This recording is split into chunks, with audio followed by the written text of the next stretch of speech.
He is the benefactor and the well-wisher and the lover and protector of all the Brijbasis.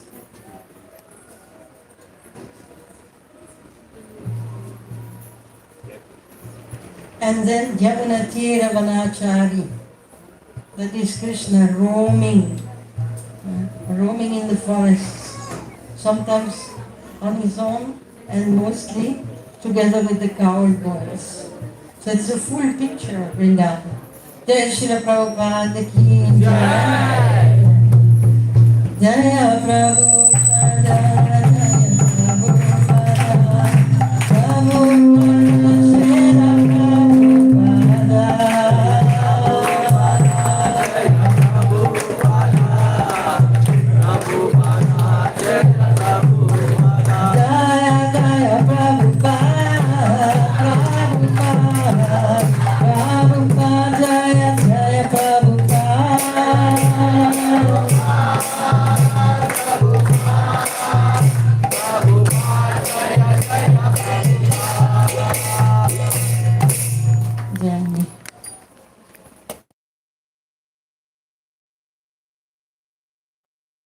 this song that Srila Prabhupada introduced, which is the Gaudiya song. In any Gaudiya mat you will go, if you ever go.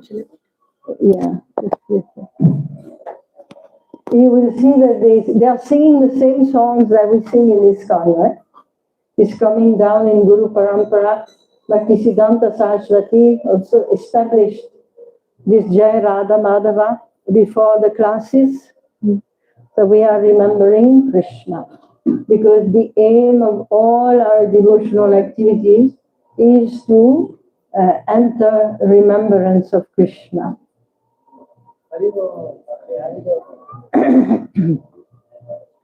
Jaya Radha Madhava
जय श्री श्री राधा माधव की श्री वृंदावन धाम की श्री श्री कृष्ण बलराम की श्री श्री गौरनिताय की श्रील प्रभुपाद की इतना गौर प्रेम H.G. Prashantha mataji की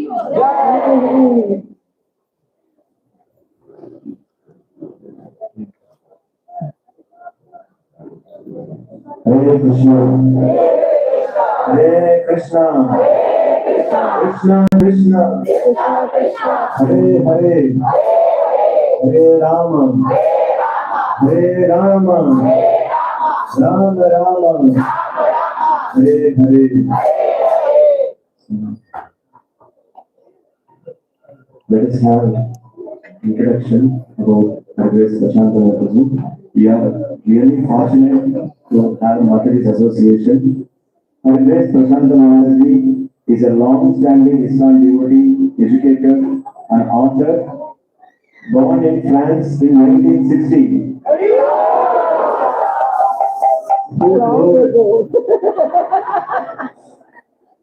who moved to India in 1981 and joined ISKCON in 1984. Mataji was known for her role in the Padayatra movement in coordinating Srila Centennial celebrations. And she has been a resident of Vrindavan since 1998. And serving as a teacher at H.G. Vrindavan Institute of Higher Education. And a member of the Vaishnavi Deputy Body. Born in the French countryside, she traveled to India at age 20.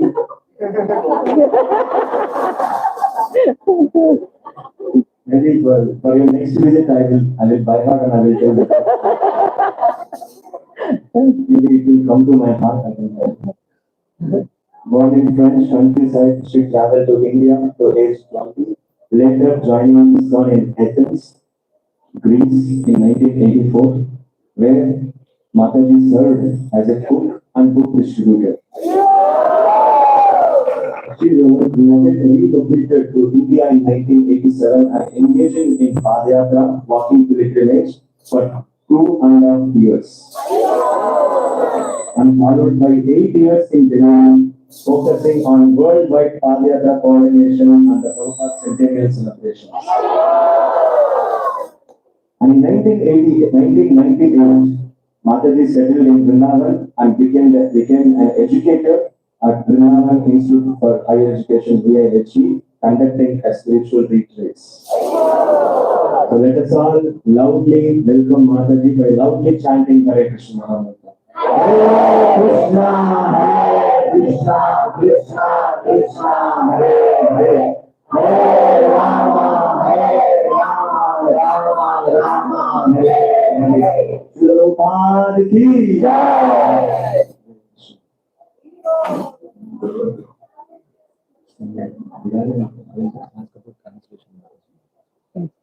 Hare Krishna.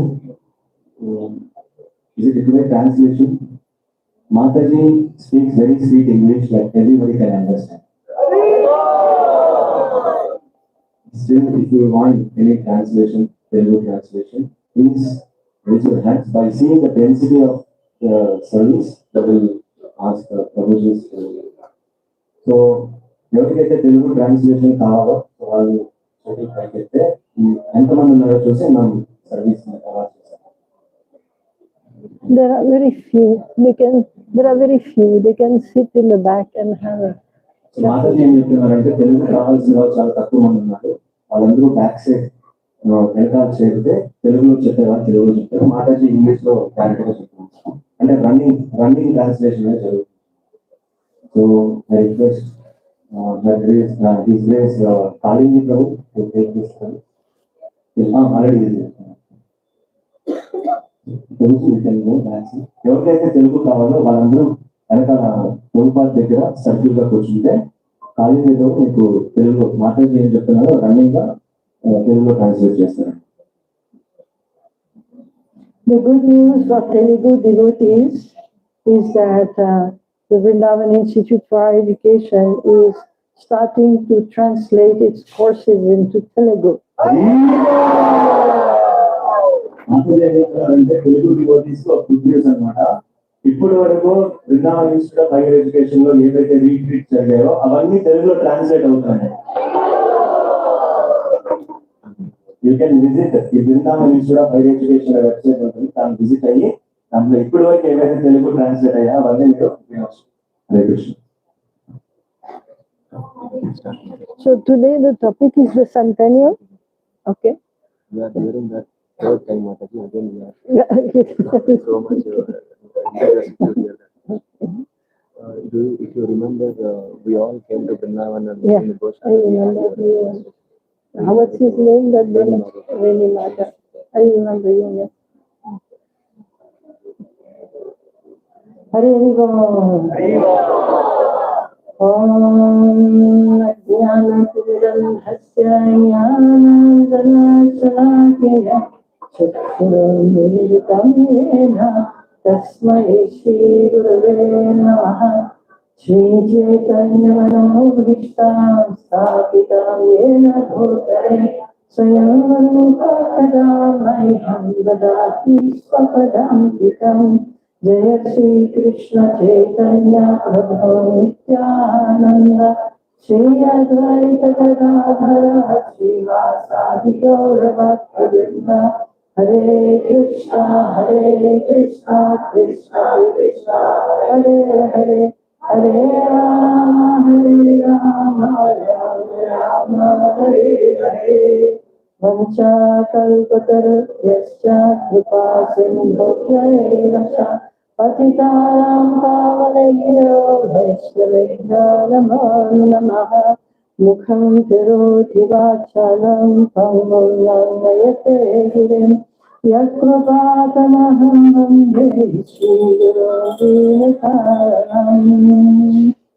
जय श्री गंधर्विका गिरिधारी महाप्रभु की जय श्री गणेशाय की जय.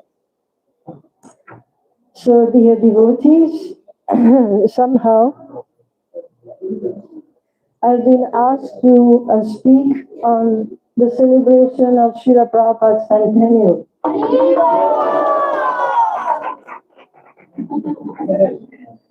Even before we start, you are enthusiastic. In one sense, people would say it's a topic of the past. When did it happen? Anybody knows? 1996. Very good. 1996, that's like how many years ago? It's like 30 years ago.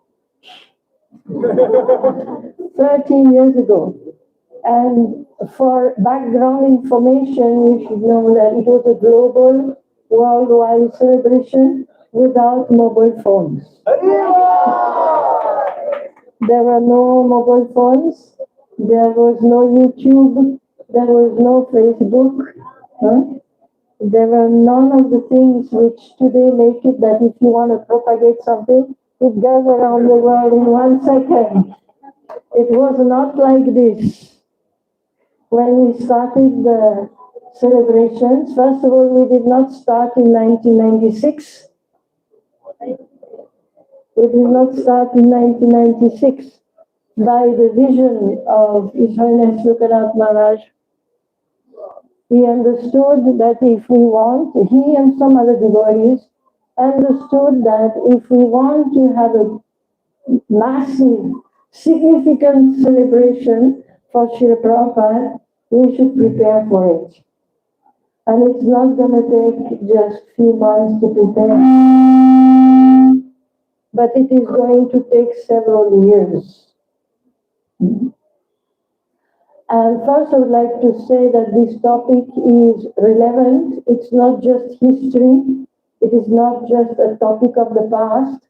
It's a topic important for the International Society for Krishna Consciousness because Srila Prabhupada is the founder of ISKCON.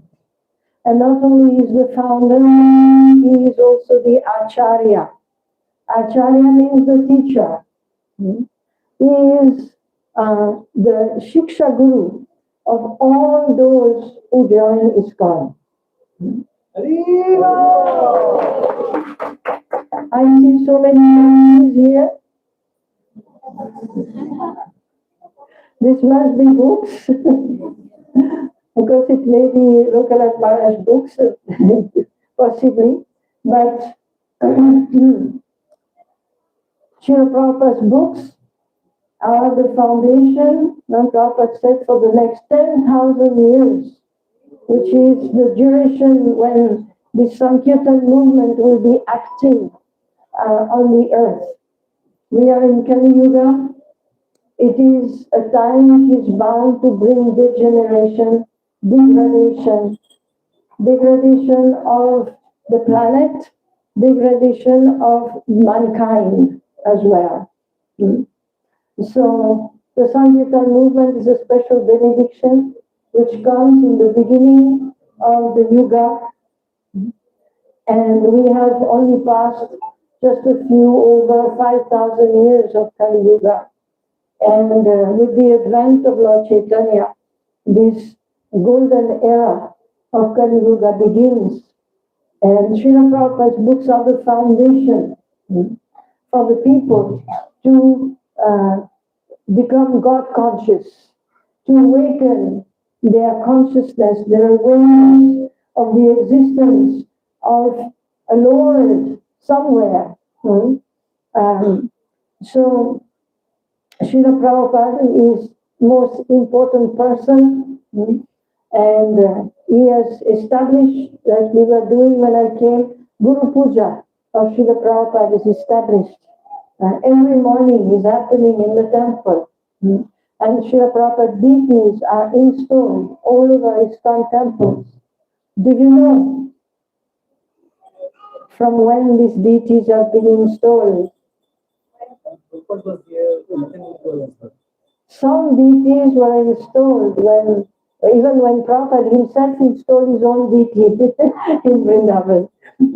So some deities were installed when Prabhupada was around and after he left. But by 1996, there were many temples without deities and some temples without Guru Puja. So the spreading of Prabhupada's deities worldwide in all temples, the regular performance of his puja, daily dressing, taking care of him, and doing Guru Puja, that was revived in 1996.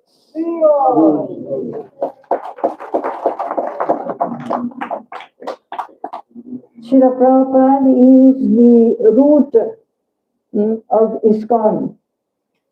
As we know, he didn't just pop up of his own. He comes from a long chain of Guru Parampara.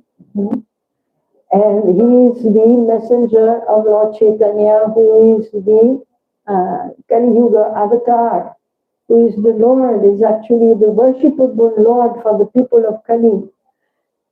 Prabhupada is his representative who fulfills his prediction that the chanting of the Hare Krishna Mahamantra, the chanting of the holy name of the Lord will spread to every town and village all over the world.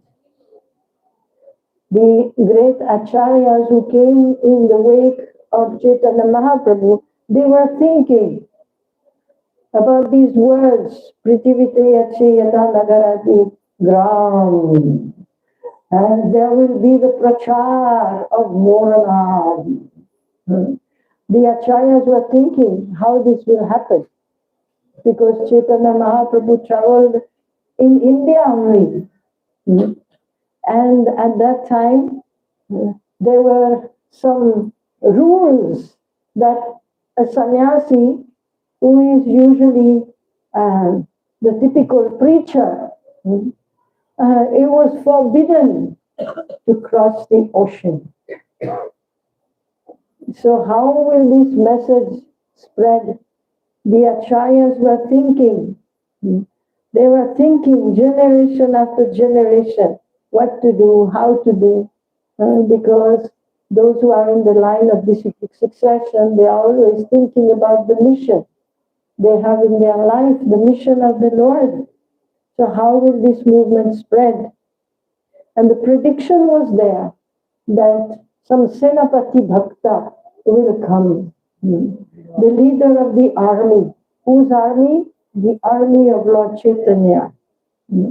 The Senapati, the leader of the army of Lord Chaitanya. He will come and he will do that work. But Thakur himself, already several generations before, he was thinking how this will spread. And one thing that even before him, from the time of the Goswamis, one thing that Mahaprabhu said is that you have to write books. You have to explain the philosophy of Achintya Veda Veda Tattva, the philosophy of Gaudiya Vaishnavism. You have to present it based on the Vedic scriptures. So this writing of the books by the Goswamis of Vrindavan, that was the first effort in spreading the movement of Lord Chaitanya. And the copying of those books and the distribution of the books began in the next generation, headed by Srila Jiva Goswami, who sent his first disciples, his Shiksha disciples, Narottam Das Thakur, Srinivas Acharya, and Shyamananda. These were very illustrious, three very powerful disciples, Shiksha disciples. Jiva Goswami ran the first institute. He founded the first library, the Gaudiya Vaishnava library, hosting many types of scriptures in the Radha Damodar temple, in Sevakund, in Vrindavan. So when Narottam and others went to eastern India, and they understood that the Goswami's books were mostly in Sanskrit. First thing you have to do if you want this message to reach the populace, the people in general, you have to know they don't speak Sanskrit in this age. So you have to translate or you have to write in their own language. And thus the books were translated into Bengali, Uriya, Manipuri, all the languages of Eastern India. And the next acharyas, such as Narottam Das Thakur, they began to write in their own words in Bengali language for the people to be able to taste the message of Lord Chaitanya. And Bhaktivinoda Thakur was the first one who saw further beyond the boundaries of India and who understood that there is one language which is used all over the world, and that language is called English. And English language, why? By the grace of the British Empire, that the British people who conquered the world, everywhere they went and everywhere, people started to speak English. Luckily, it's a very easy language, easy to learn. So Bhaktivinoda Thakur started to write in English. And he even sent his books by mail to different libraries in North America, in Europe, in Australia. When the disciples of Srila Prabhupada were preaching in America, they heard Prabhupada say this, that Bhaktivinoda had sent his books to the libraries. So they went to search for the books and they actually found Lord Chaitanya, his life and precepts, small flat book. So this was the first time that in the form of sound, Lord Chaitanya exited the boundaries of India and went around the world. So Prabhupada similarly was requested by Bhaktisiddhanta Saraswati Thakur. Bhaktisiddhanta Saraswati Thakur increasingly expanded the idea of Yukta Vairagya, using everything in the service of Krishna. And whereas in the past it was known always that those who are in the renounced order of life, they keep simple. They dress simple, they eat simple, they don't have any properties, nothing like that. So, but Bhaktisiddhanta Saraswati Thakur revolutionized all this and started using cars instead of walking. He started using even some British clothing sometimes when he had to meet a British official. He was going for preaching only, but he was like, he wanted that because these people will not respect a sannyasi. What is a sannyasi? It is a bhikshuk. You know what is a bhikshuk? It's a beggar. This is the topmost graduation. Be ready. When you graduate in Krishna consciousness, what you become? A beggar. Be ready. Our philosophy is a little revolutionary. So So, but the people of the world who are well established and materialistic in nature, actually they can do a lot for Krishna because they've got the honey. They have facilities, land, money. So, Bhaktisiddhanta wanted to engage all this, but when you go to talk to them, if you are dressed with a loin cloth and a begging bowl, they will send the dog at the gate. Hmm? They will not open. Therefore, he was going in British clothes. So then they felt like, oh, somebody educated. Then they would receive him. So Prabhupada, in that spirit, he traveled to America and he started writing his books in English, and then his disciples further expanded it into many, many languages. So it's important to remember Srila Prabhupada's Centennial, because Srila Prabhupada's Centennial means Prabhupada in the center. That's what it means. ISKCON has a history of over 50 years by now, which when you look at the historical timeline is nothing. We are talking of 10,000 years, and we have only seen 50 years. When Srila Prabhupada left in 1977, many people commented that, okay, now this Hare Krishna movement will dwindle. It will stop because the leader is gone. And it is very rare when such a charismatic leader, after he departs, that his movement actually carries on. It's not obvious at all. So we should have a lot of appreciation for Srila Prabhupada disciples and what they have done. That they stuck to the orders of Srila Prabhupada. They didn't become bewildered. After he left, they were crying for some time, but not forever. They got up on their feet and they remembered his instructions. Chant your rounds every day. Read my books. Go door to door. Distribute this message. Continue. Worship the deities. Open more centers. There was his instructions. Follow the four regulative principles. Initiate disciples. And continue this Guru Parampara. And they did. They did that. And today the movement has multiplied exponentially by the work of Prabhupada disciples who were able to themselves empower their own disciples.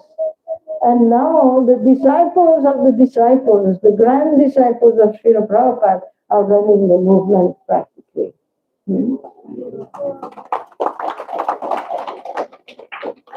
So this is what Prabhupada had taught when he was around. This is the principle of Guru Parampara. However, it is very important that we do not forget Srila Prabhupada, the founder, and that we keep him as the central root of this movement.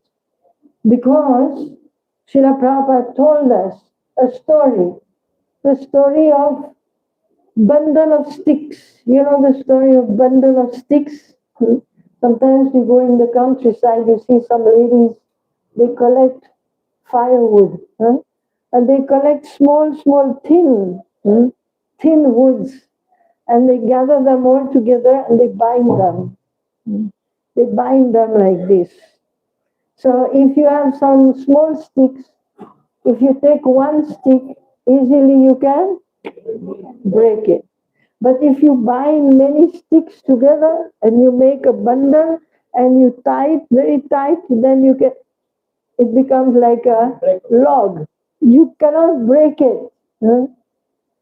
So this is what Prabhupada said. Stay united. Work together. Cooperate with each other after I'm gone. Very important instruction. Because if you split into factions, then there will be danger. Maya is waiting. This is Kali Yuga. Kali is waiting. Kali Chelas are many. They are waiting to corner the devotees, those who are separatists, who end up working on their own. So then Maya is waiting. So we should always remember that we belong to a larger family, very large family.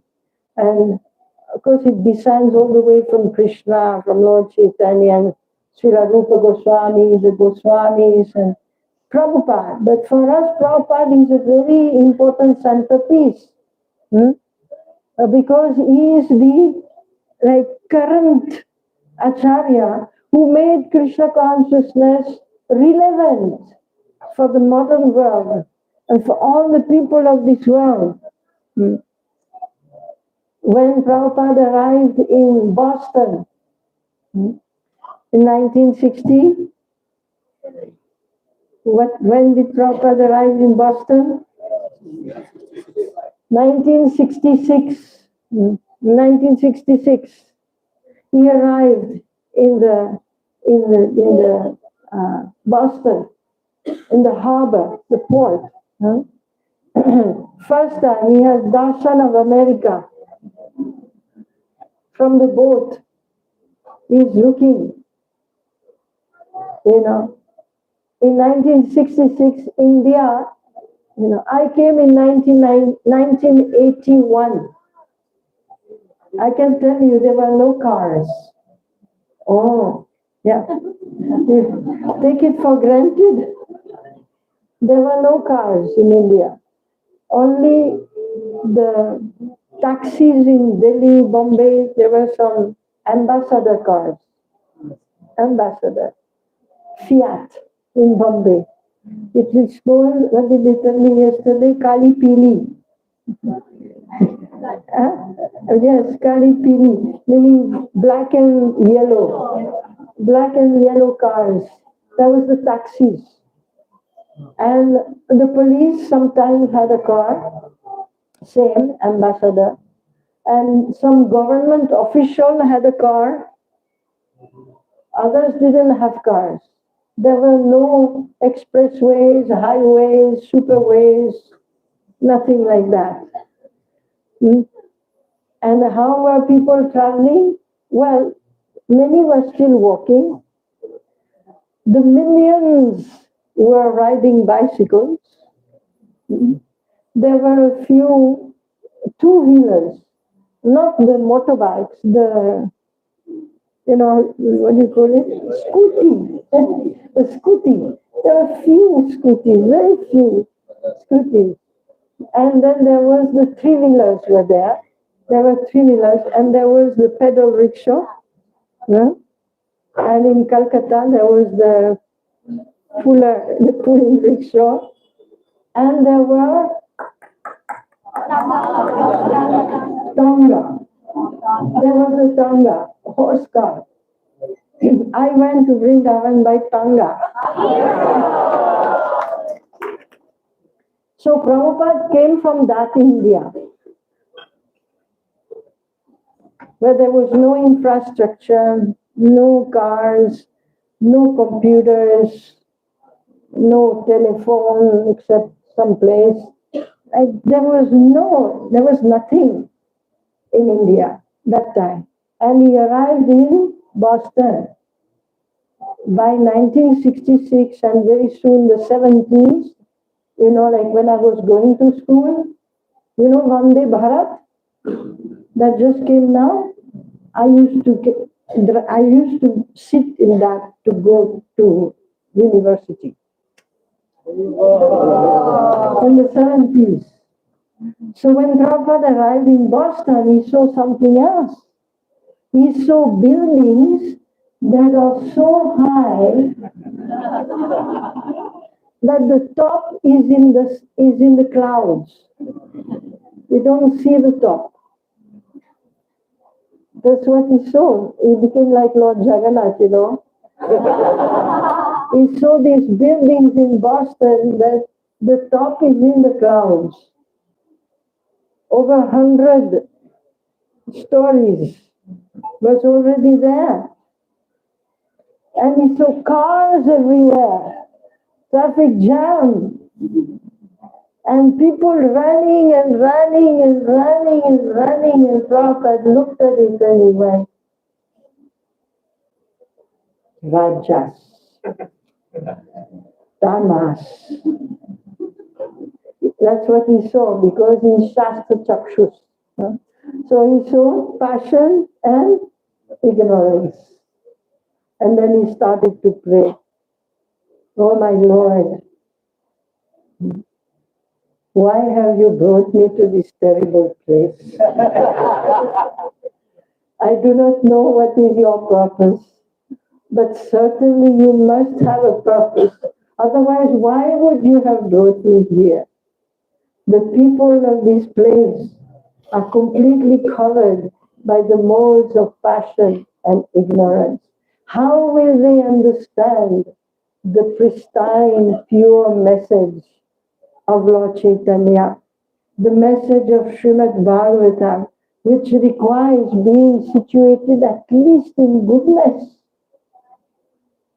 Then Prabhupada said that if you have brought me here, then please make me a puppet in your hands and make me dance. Make me dance. And then he said that, oh my Lord, when I speak, make my words suitable for their understanding. Because there was a gulf, as we said, an ocean gap between Prabhupada, where he came from, and America. The people were so different from what he had seen. So he said, make my words suitable for their understanding. And that's not enough. Even if my words, when I speak, next thing is, so he said, you sitting in my heart, make my words suitable for their understanding. And sitting in their heart, when I speak, please open their ears. So in this cooperation between Prabhupada and Krishna, then the miracle happened. The miracle happened. What was the miracle? That somehow, after struggling for almost a year in America, Prabhupada found a tree in a park in New York, the Tompkins Square Park, big park, where people used to go and drink and smoke and sit around, read newspaper, do some jogging. And Prabhupada sat under the tree, and he had a pair of kartals, and he started singing on his own. He started singing, Hare Krishna, Krishna Krishna, Hare Hare, Hare Rama, Hare Rama, Rama Rama, Hare Hare. Understand very clearly this melody. It says, Krishna Krishna, Hare Hare. This is Prabhupada's melody. It's not Hare Hare, it's Hare Hare. Hare Krishna, Krishna Krishna, Hare Hare, Hare Rama, Rama Rama, Hare Hare. And people came. What's going on? So Prabhupada started this movement. Unfortunately, he was already elderly. Why was he so old? Satsvarup Das Goswami has tried to give us some understanding in his book, the Lilamrita of Prabhupada, which you should all read. He calls, who knows the title of the first volume? A Lifetime in Preparation. Because to achieve the task that he achieved, he needed how much preparation? A lifetime. He arrived in America fully mature, fully experienced. He was done with his family life. He had finished everything, no more business, and he had already taken sannyas, and he had studied, and he had purified fully. He was, of course, sometimes we say Prabhupada didn't even need any purification because he is an eternal associate of the Lord. But a lifetime, when Prabhupada reached, he was what you call Santa, Santatma. He was a wise man. He was wise. And he was so equipoised, meaning steer. He was so equipoised, nothing would phase him out. And that was required because what he met in America, that was only shocking.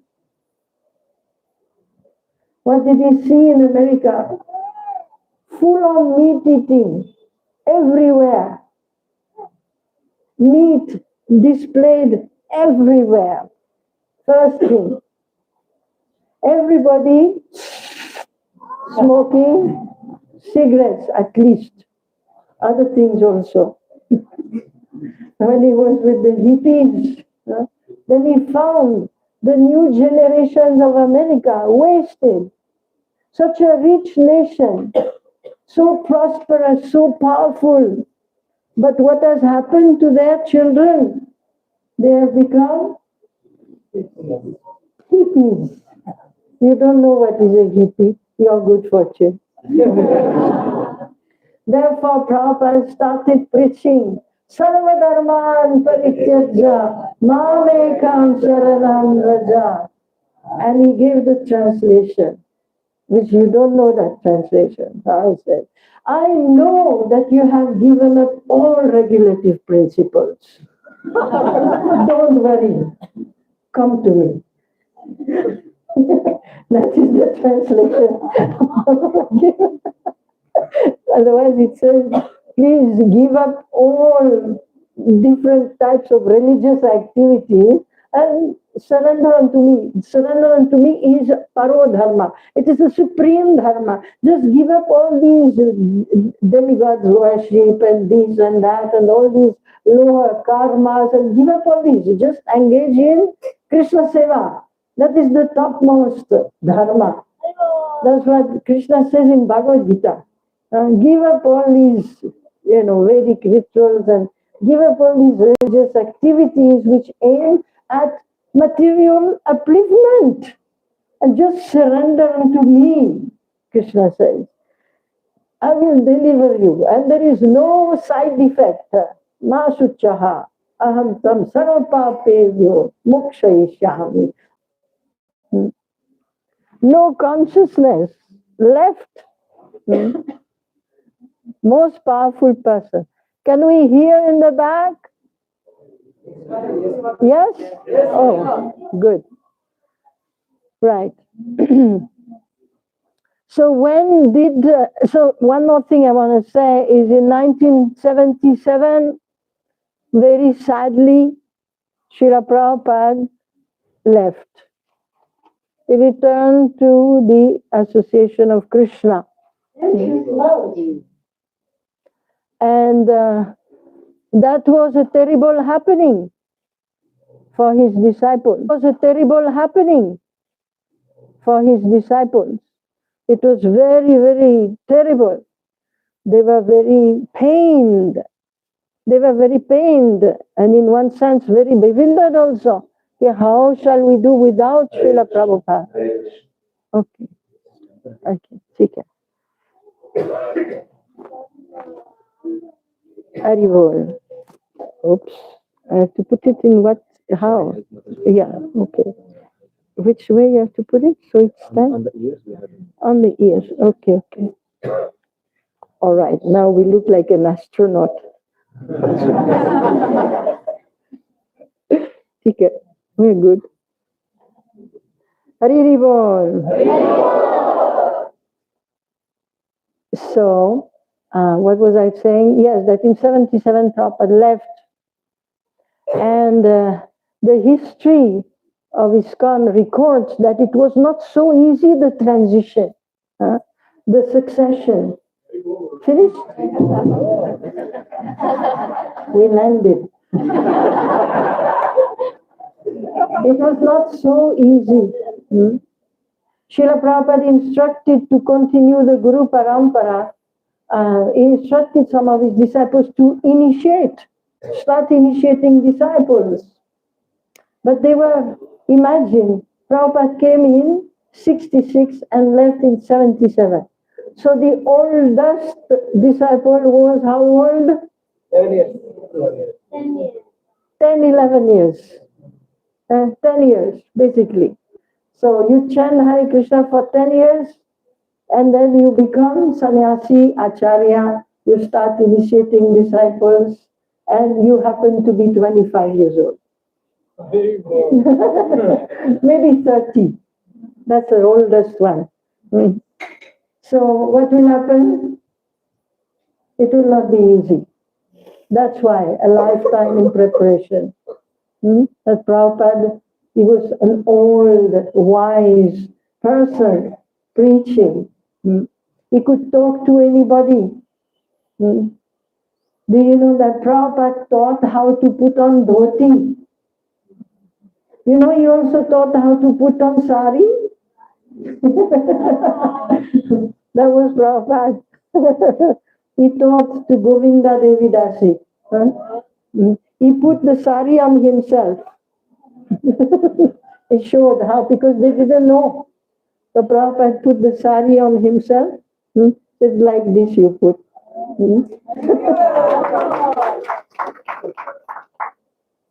But his followers were not exactly like this. They had only 10 years in preparation, not a lifetime. So what followed after that is the whole years, the 90s. It continued. It was continuing nicely. But unfortunately, slowly, there were many accidents. And one thing that happened is when you would go to an ISKCON temple, like when I joined in 84, when I arrived in the temple, I came like this to the door. There were two Vyasasans. Not one. There were two. One was Prabhupada, and the other one was the local Acharya, who was a disciple of Srila Prabhupada. And it was like this on all the continents, that those who followed after Prabhupada, because they were very new, they did not understand. There's a huge gap between Prabhupada and me. And so they sat on the same platform. And when a disciple does that, it doesn't work. So unfortunately, one after the next, they left their posts. And the movement became very distressed. The faith of the devotees was broken very badly. So the Prabhupada, due to this thing which happened, that the followers after him, they did not immediately understand that we must keep Prabhupada at the top and we must sit at his feet and serve him. We are not the next Acharya exactly, We are initiating, we are gurus, we come in the line of parampara, but we have to very much remain the dog of the previous acharya. So there was a lot of what this, instead of being Prabhupada consciousness, there was local guru consciousness. So this was happening all over the world, which had, of course, displeased many Prabhupada disciples. They didn't like that. And they had left. Many Prabhupada disciples were not active in ISKCON. The new manpower in ISKCON were the disciples of Prabhupada disciples. They were the new people who were active, who were running temples and all. And those disciples of Srila Prabhupada who were not gurus themselves, they felt a little sidelined, many of them. And they were not there anymore. So, but ISKCON was continuing, and it was a time of reforms in the 80s, the 90s, and then new procedures were introduced for selecting the gurus and all that. New gurus came up and so on. It was in 1986 Lokanath Maharaj was appointed or let's say welcomed to initiate disciples in 1986. So there were new waves of initiating gurus who hopefully would not have the same make the same kind of mistake. And they would remain very humble at the Lord's feet of Srila Prabhupada. So when the idea of the Centennial started, I will tell you, it started in 1986. In 1986, in Mayapur. What was 1986? Again, he's got history, which you don't know. It was the celebration of the 500th anniversary of the appearance of Lord Chaitanya. And as you know, this was the occasion for the first international Padayatra, which started on the 1st of September 1984. That's when I joined. The Padayatra started, it was ordered by the GBC to honor Lord Chaitanya. It started from Dwarka in Gujarat, and after 18 months via Kanyakumari, it reached Mayapur, going all the way down South India, and then it went to Mayapur. It arrived in Mayapur for Gora Purnima 1986, and it was supposed to stop there because it was for Lord Chaitanya. But the Padayatris, they became addicted. They liked it very much. It was a wonderful, very successful program. They were distributing so much prasadam, they were distributing books, they were making devotees. It was wonderful. And the lifestyle of the Padayatra appealed to many devotees. It was very different from the routine in the temples. It's like some kind of much more close to sadhu life. You have a little luggage. You can't have a big luggage because there's no space to put it. There's only one bullock cart that is carrying the luggage, so you make it small. So just a little bit of luggage, every day new place, no attachment. This is my room, Prabhu. There is nothing like my room, your room. Every day is actually, you don't even want that room. It is just a school classroom with no windows.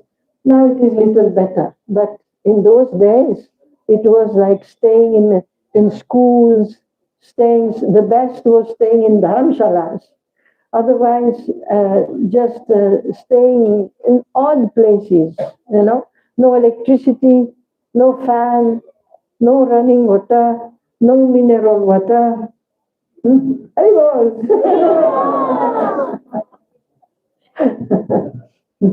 So, but still, it was wonderful.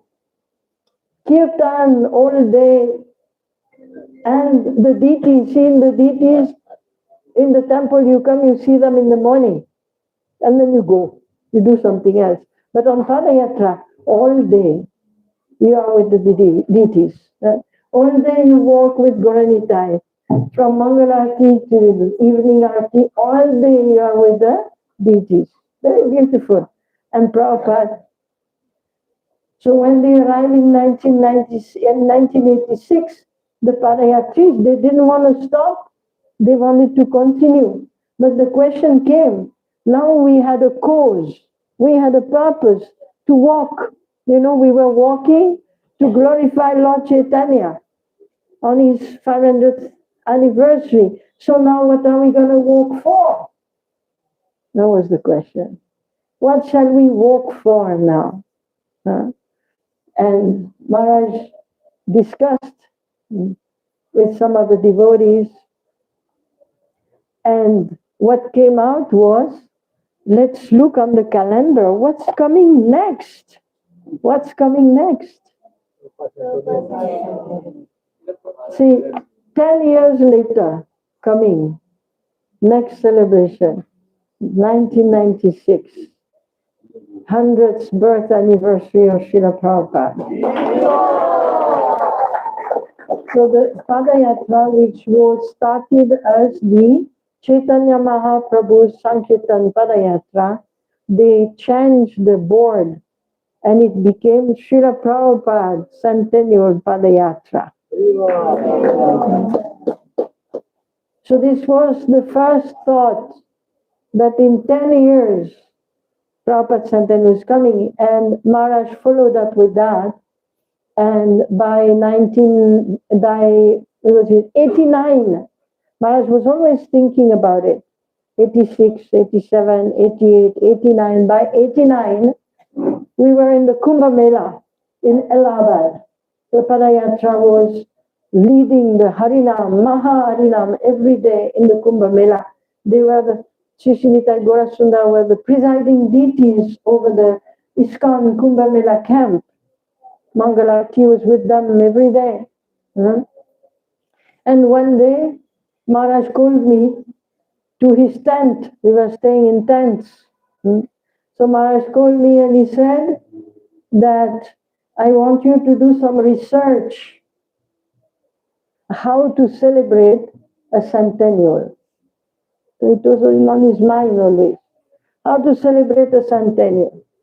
And then he gave me a list of I think 5 different camps in Kumbh Mela. All the spiritual, religious, whatever societies of India, they are all there. They have their camps. So Maharaj sent me with a list of questions. He gave me the questions. Whose centennial what did you celebrate? Centennial, bicentennial, quincentennial, something they had celebrated. Of whom and what did you do? How did you celebrate? What did you do? What were the programs? So he sent me like this to the Divine Life Society. He sent me to the Brahma Kumaris. Yeah, because they had celebrated. And he sent me, I don't remember the other ones, he sent me to several camps with my pen and paper. So I went and I interviewed, I tried to meet the head of the camp. I interviewed. One of the camps, it was a Naga Baba camp. I didn't know what were Naga Babas. I had no idea. So it was the last one on my list. They also had celebrated some centennial. So I was that time 29 years old. So I went, I entered the camp, there was a gate, and it was set up like, there was 2 rows of huts. They were staying in not tents, they were staying in bamboo, thin, like grass huts. Yeah. With the, what do you call that? Jata. They had the jata. Big jata. And that's all what they had. because they were Naga Babas. The hair was their only decoration. So I went through the gate and I started walking, and I saw there were these strange people sitting on the side, the Naga Babas, and I was like, oops, they're not wearing clothes here. And they all started looking at me with these piercing eyes, because they are mystic yogis, you know. They have power in their eyes, and they can actually mesmerize. They do that. They read the mind. They control the mind. They have many mystic powers which we heard are kept in their jata. So they started looking at me, and I was walking. I literally stepped back. I started walking backwards. I didn't even turn around. The vibes were not very friendly.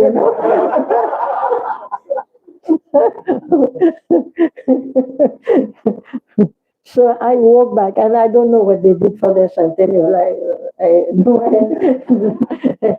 So then I reported to Maharaj, and this was the first ideas. And of course, most of them, they had done things in hundreds. They opened 100 hospitals, they opened 100 orphanages. Lots of things was like social work. But there was nothing. The Divine Life Society built a bridge in Rishikesh. So they had done, like they had published stamps, they had published some magazines, they had like articles in 100 newspapers. They had all these things, 100, 10,000, 100,000. They had things in numbers like achievements. They built memorials. They had festivals, they published the biography. They did so I came back with a whole list of ideas, and typed. That time we didn't have computer.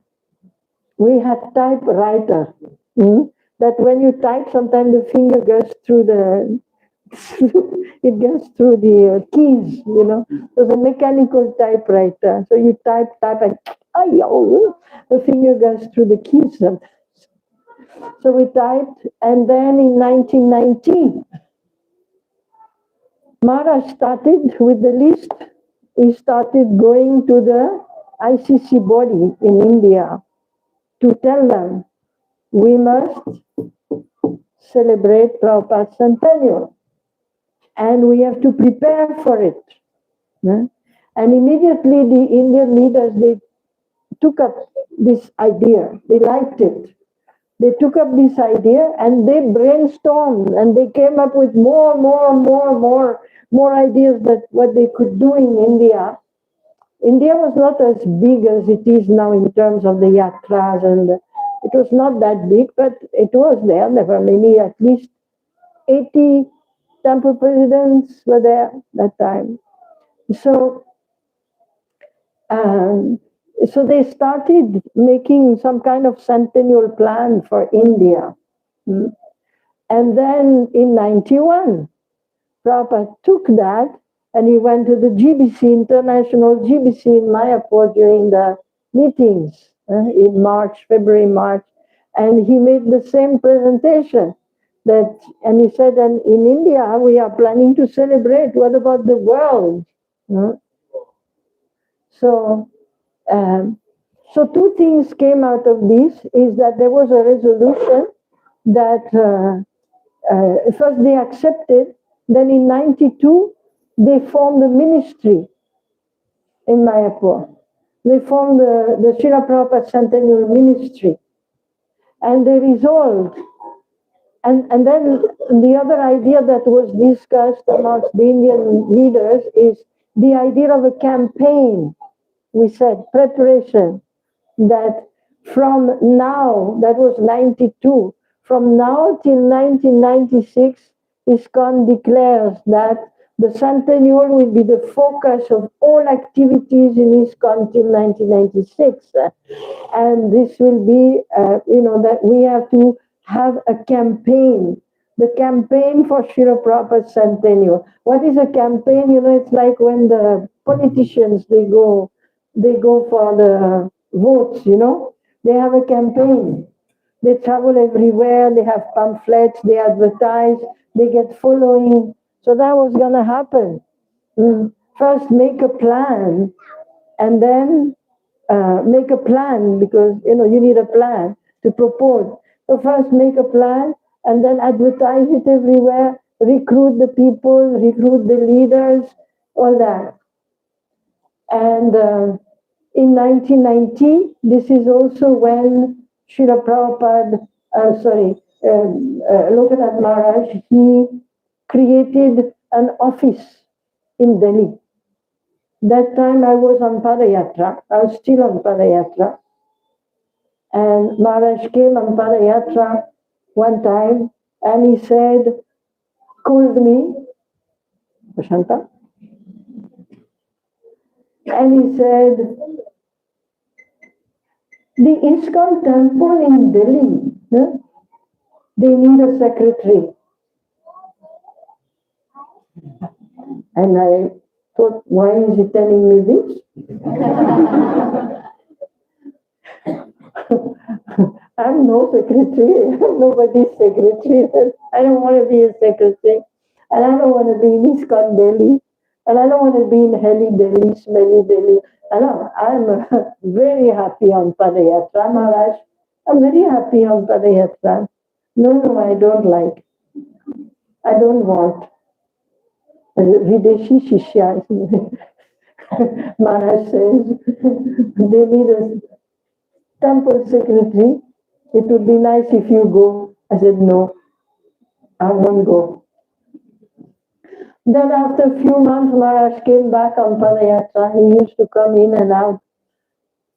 And he said, again he called me and he said, the ICC body in India, national body, they opened a national PR office, like communications office, public relations office in Delhi. And that national office needs a secretary. Again, I thought, why is he telling me this? Right? And he told me there is such and such devotee. He is heading the office and he needs a secretary. I like, no. Don't like Delhi. Don't like office. Don't like secretary. Don't like that devotee. Not going. Okay, so I continued to walk on Padayatra until by 1990, one day Maharaj came and again he called. What I didn't know in my innocence is that there was actually a movement on Padayatra. They were all brahmacharis and I was the only girl. So they didn't want me, naturally. They were like, Maharaj, get rid of this girl. I was there, I was walking, distributing books. There was one more lady and who was the wife of the Hatiwala. And there was the cooks. They were all Gujarati ladies. So, like this. But I was the only, like, Videshi, young lady on Padayatra. So every time Maharaj would come, the brahmachari is like, Maharaj, send her out. I didn't know, I was innocent. So Maharaj comes, third time, calls me. He said, I am opening an office in Delhi. And I need a secretary.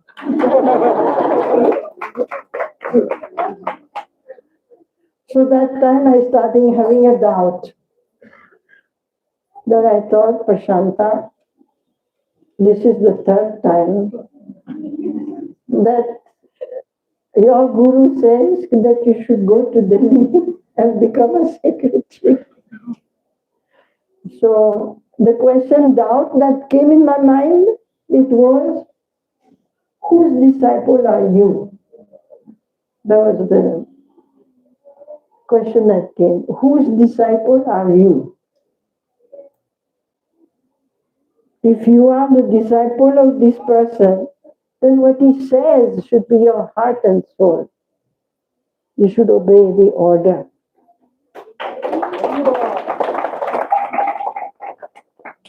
So then it was decided that I would go to Delhi. So in April 1990, we opened the Centennial. It was not the Centennial, it was the Padayatra office. First it was Padayatra, because the first thing that Maharaj thought is that to celebrate the Prabhupada Centennial, among these 100, we shall have 100 Padayatras in 100 countries. That was his personal offering, Padayatra in 100 countries. So for this, it needed an office. It needed coordination, communication, propagation. It needed a lot of work. Because at that time, Padayatra was only in India.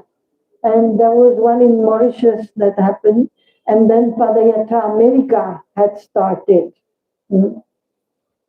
So we formed the office.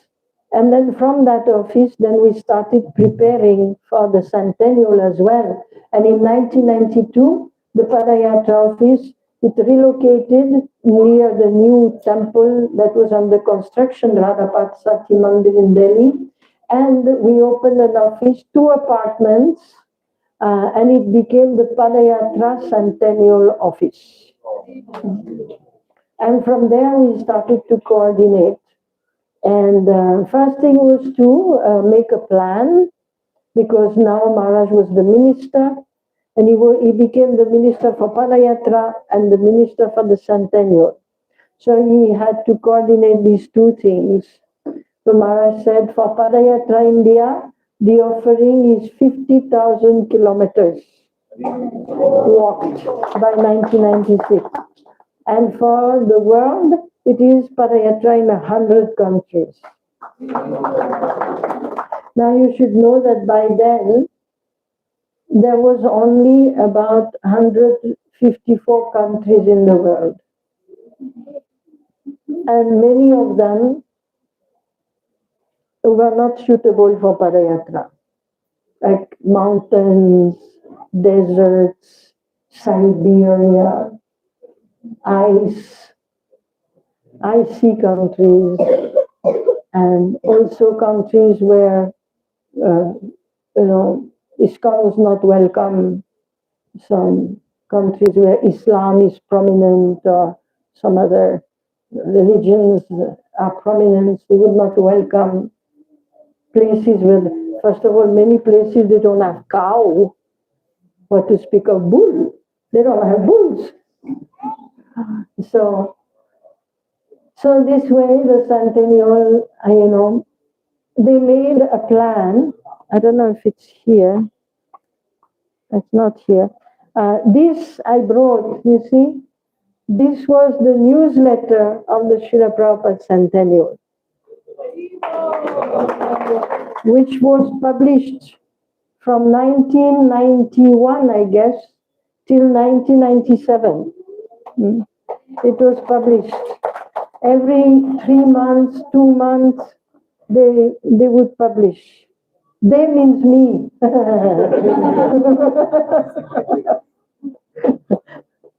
Maharaj was writing the editorial, and then we had a competition, because it was a full-on campaign. We needed a logo. You recognize this logo? Yeah. Today it's ISKCON's logo, but it's actually started as Srila Prabhupada Centennial logo. We launched an international competition, an appeal to ISKCON artists to design a logo. So the person who won the competition, gosh, I forgot his name. He was from where is he from? UK, I guess. what's his name? Oops, I forgot his name. Anyway, very gentle devotee. He designed, this was the most beautiful one that we got. All the others compared to this, they were like children drawing, and I don't mean anything wrong about children drawing, but this, this is like very nice, elegant. So then we started producing bead bags, T-shirts, all sorts of things, flags. And then we made a plan. The plan was designed with one of Mara's disciples. His name was Atmanivedan Das. Unfortunately, he passed away. And ultimately, there were 12 areas for the celebration. Because as we started presenting the achievements, 100 this, 100 that, 100 that, some people were like, yeah, yeah, yeah, good, good. And some people like, what about all the dust under the carpet? What about strengthening ISKCON? What about Prabhupada consciousness? What about this? What about that? So then the Centennial logo, we developed the 12 areas, which after some time they became represented in a lotus, which was called the Lotus of Centennial Activities. The Lotus of Centennial Activities. It was having first 10 petals, and then later on, I don't think I have it here, and then later on it became 12 petals. And there were things like, the first one was increasing Prabhupada consciousness. Wow. Reviving this awareness of the position of Srila Prabhupada, his importance in the society. And under this, there were many programs. And in order to develop these 12 petal programs, we actually called people from all over the world to Mayapur to participate in the development of the plan so that they would own it. It's called participative planning and strategic participative planning. About 80 devotees, they came from different continents, from India to Mayapur, and we all gave them some work, and they came back with this, increasing Prabhupada consciousness, strengthening the spiritual standards, strengthening spiritual standards. And there was, the third one was very important. It was called Uniting Prabhupada's Family. And this was especially targeted to bringing back all those who had been displeased, ruffled by whatever happened in ISKCON. Bring them back. Bring them back to active service, right? And so it was very wonderful, uniting Prabhupada's family. It was first bring back Prabhupada disciples and bring back others. And we search, and what did we find? We found the Prabhupada's initiation book. Prabhupada used to keep track. Every time they would have initiation, he would enter the names. There was a book, they would enter the names, the place, the date, the name of the initiation. So we found the book. And then some devotees in Florida, headed by different devotees, including one lady whose name was Mahamaya Devi Dasi. They got that and they typed up everything, and then they started searching. They went first to all the Prabhupada disciples that were in ISKCON, and each of them they asked, you were initiating in this batch, where are they? You know? And that day you come to know of this one, that one, and you reach this one and you ask him, where are the others? So all over the world they were searching. By that time, they were working some jobs, they were doing this, they were doing that. So they found them. And then they started something called Prabhupada Nights in the places where there had been many disciples, like in America, in Los Angeles, in London, in Australia. There were so many disciples of Prabhupada. They started Prabhupada Nights, which were programs dedicated only to remembering Prabhupada. Like you see nowadays, you can go on internet and you can find Prabhupada Memory Series, They started with the Centennial, gathering Prabhupada disciples and get them to talk what they remember. So they started, and then there was strengthening the management also. That was one petal. There was increasing the congregations. This is when Jayapataka Maharaj started with the congregational ministry.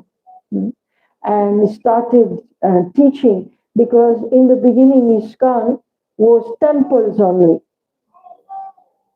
In the 70s, in the 60s, 70s, 80s, anyone who would become a devotee would become a temple devotee. They would just join a temple and live in the temple, at least for some time. But after some time, preaching, the preaching expanded. But then so many changes came. Like the ones who had joined early did not remain full-time devotees forever. They started getting married, having families. Then started this thing, congregation. The people who are not in the temple, but they are practicing Krishna consciousness outside. And it was Jayapataka Maharaj who spearheaded this explosion of the congregations by creating the cells program, these cultivation programs, which we now know as Bhakti Vriksha. And then the devotees started growing. Not only the temples were preaching, but now the congregations were also preaching.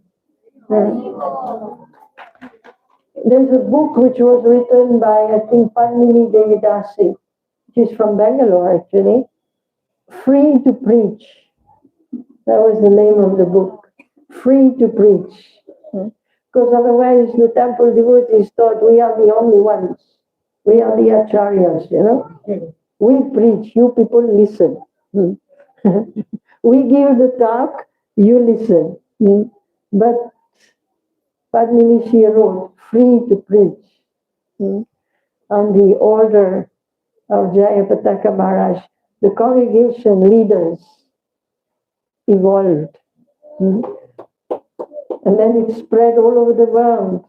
And then ISKCON's, what we would call demography, changed in the 90s, and then especially in the beginning, after the Centennial, in the beginning of the 2000s, then the congregations, then thousands and thousands and thousands of people started practicing Krishna consciousness. So that was the beginning in the Centennial, the structuring, systematically cultivating people who are not in the temples. And there was also distributing books, that was one petal. Spreading the holy name, that was another petal. And also distributing prasadam, that was another petal. And there was also establishing memorials. They named streets, Prabhupada Street, Bhaktivedanta Swami Road. They built gates, they published a coin, they published a stamp. They did so many things. They established memorials, museums. They renovated all Prabhupada's rooms. We should finish? No? Can you little closer? Very well. Yeah. In many temples, at least 108 temples Prabhupada established, he lived in the temple. So there was a room.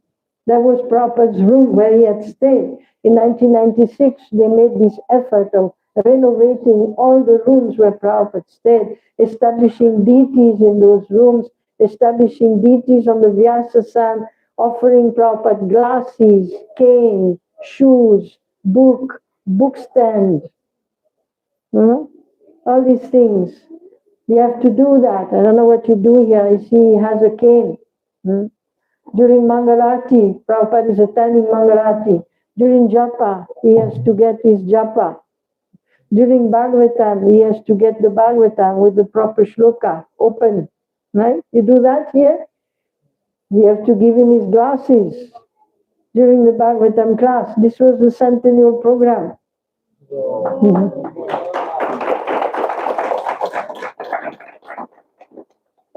So, and then there was spreading the, increasing the reputation of Prabhupada, which means presenting him to the world, publishing in newspapers, making videos, making the world know about Srila Prabhupada, recognition by governments, by universities and so on. And then finally, the last petal, that was celebrating the event. 1996. How to celebrate the event. Then they all brainstormed and they thought what to do. So first thing is there would be an inauguration. On the 1st of Jan 1996, we would inaugurate the centennial year. And the centennial celebration was going to go for 1 year and a half, practically. And then the first event would be the Mayapur festival, which also by then the participation had dwindled. So they called everybody for something they called the Hare Krishna World Convention. Hare Krishna World Convention. They called the artists, dramatists from all over the world to present dramas. They called the kirtaniers to sing kirtan. And there was, of course, the special book distribution marathon that was coming in 96, but they had already started distributing books. There was the Centennial Awards. And then that was the first event. And that event was very special. People came, many people came. And it was going to be celebrated in Mayapur, in Kolkata, in Allahabad, and in Delhi. That was the Hare Krishna World Convention. After the Mayapur festival, which was a grand festival, big parikrama, wonderful events, Prabhupada nights, Prabhupada disciples speaking. It was very beautiful, it was very wonderful. And I don't remember which year it was, whether it was that year or when it was exactly. There was the opening of the Prabhupada Samadhi in Mayapur. I was there at that time. They opened the Samadhi in Mayapur. I don't remember which date. It was wonderful. At the top of the Samadhi in Mayapur, there's a big dome. At the top there, it's open. There's some opening. And the devotees, they climbed from outside. They went all the way at the top. And during the celebration, they showered flowers from the top. It was amazing. Because, there are drawings. It's ceramic. It's ceramic design. And what is the design? It's all the demigods showering flowers. And when we were there, it was just like that. The demigods started showering flowers. It was wonderful. And then from Mayapur, we went to Calcutta. Before what we went to Calcutta? To visit Prabhupada's places. The place there where he was living, the Radha Govinda temple. And how were we going to visit this? By big parikrama. But you know what it was? It was 100-country flag. 100 kirtans, it was 100-country procession. Each country had a flag. We made all the flags. Each country had a flag, kirtan party and devotees. Of course, in some countries there was only one man. So he was holding the flag. So this was amazing. 100-country procession through Calcutta for hours, visiting Prabhupada's places and preaching about Prabhupada. And then we were like 1,000 devotees or something, which at that time was a big number, you know. And you know, after that, we had to go to Allahabad. How would we go there? We booked a whole train. And we made big banners and we put them on the because the trains, they have names now. So our train was the Srila Prabhupada Centennial Express. Full to the brim with only devotees. All the coaches full of devotees. Wherever there are devotees, there is Mridanga, Kartaj, Kirtan, Bhagavatam, everything, Prasadam. You know, there was the person in charge of the train was Radha Raman Das. We were standing after coming from Mayapur. We had done the 100-country procession. You know, we were all like, and we were standing on the platform. So I went to Maharaj and said, Maharaj, when is the train leaving? When are we leaving? And Maharaj went like, I will ask the station master. I said, Acha, okay. So he went to the station master and he came back after some time. I said, so Maharaj, what's the departure time? All devotees are asking, you know, when are we leaving? And he said, the station master said, you can leave whenever you like. I got a doubt. I said, oh my God, this is an unscheduled train. This meant that you will start, and every time there is a crossing, you don't have the priority.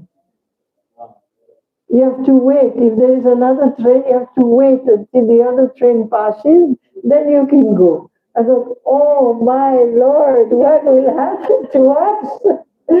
And it did happen. We were on the train. We were on the train. We were on the train. We finished all the prasadam within a few hours. Finished all the prasadam. And then the water finished. Because, you know, devotees are all brahmanas, so they used all the toilets water, taking bath, this, that, all the water finished. There was no drinking water, no toilet water, no food, nothing. And the train would go, and then it would go for 1 kilometer, 2 kilometers, 3 kilometers, and stop. So after some time, anyway, we were supposed to arrive in Allahabad in the next morning. It's 12 hours to Allahabad. We were supposed to arrive the next morning. Instead, we arrived at 10 o'clock at night. So the procession in Allahabad was cancelled. The program happened very fast somewhere. And then finally we got to eat something. Then we boarded the train again. We boarded the train now for Delhi because they were waiting for us also in Delhi under country procession program, this, that, but there was no hope. Again it started. But by then the devotees were fully trained. Every time the train stopped, we know it's at least for an hour. So they would get off the train, sit on the grass. They would wash their clothes at some place, and when they would hear, they would all run back inside, you know.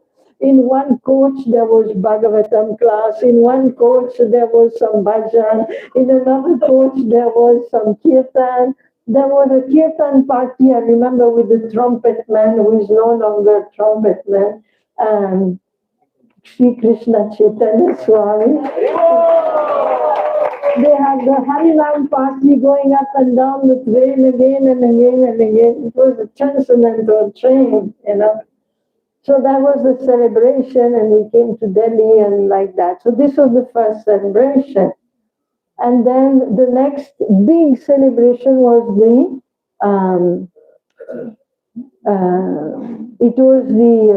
there were many local, continental, other places celebration, but the next one was the Prabhupada Vyasa Puja, which happened to be in September, in the beginning of September that year.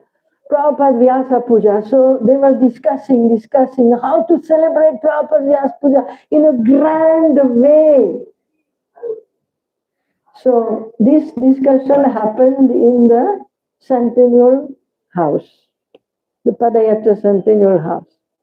There was Radharaman, who was not a Swami then. Radharaman was there.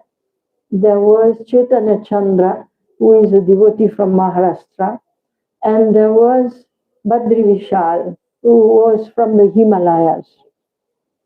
So Badri Vishal,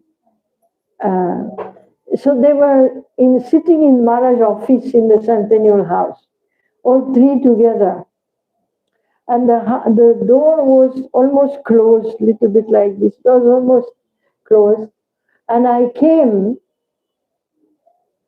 I wanted to meet Maharaj, so outside there was a kind of a lobby and you could sit there. So I was waiting, and these people were inside. And I could hear there was a very heated discussion. They were speaking loud, you know, and they were like, wow, wow. And they were like, what's happening inside there, you know? What are they doing? What are they talking about? And then after some time, the door opened, and all these three came out, and they were like, wow. I was like, Bolo? What happened? And then he said, we were discussing the Prabhupada Vyasa Puja, what to do. Of course, on Vyasa Puja, they're planning different things. There would be glorifications of Prabhupada, there would be this and that. But very big event on Vyasa Puja is Abhishek. The Abhishek. So they thought how to make a special Abhishek. What will be special? So Badri Vishal, he was from the Himalayas. He said, Maharaj, we are going to bathe Prabhupada with Ganga water. Yeah, Haribo. Maharaj didn't say Haribo. The other two, they said Haribo. Maharaj said, only Ganga water? So then another one said, Maharaj, actually, we can bathe Prabhupada with the water from the, is it 7 or 8 holy rivers? You know, Gange, Yamuna, Cheva, Godavari, Saraswati, Narmada, Sindhu, Kaveri. This, we are going to collect water from these 7 rivers, and we will bathe Prabhupada with the water from 7 rivers. Maharaj, you know how he said? He was behind his low desk, and he was like, Then more ideas came. Maharaj, it's the 100th anniversary. Maybe we can collect water from 100 places. We can bathe Prabhupada with 100 holy waters.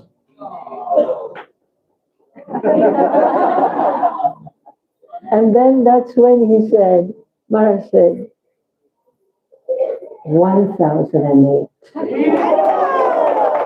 And the others were like, what? because they understood who's going to do it. So 100, which became known as the Sahasra, means 100. Tirtha means the holy place. Jala means water. Sahasra Tirtha Jal Abhishek. Prabhupada would be bathed with 1,000, and they wanted 1,008. So 1,008 holy waters collected from where? So these three, immediately started looking into the books.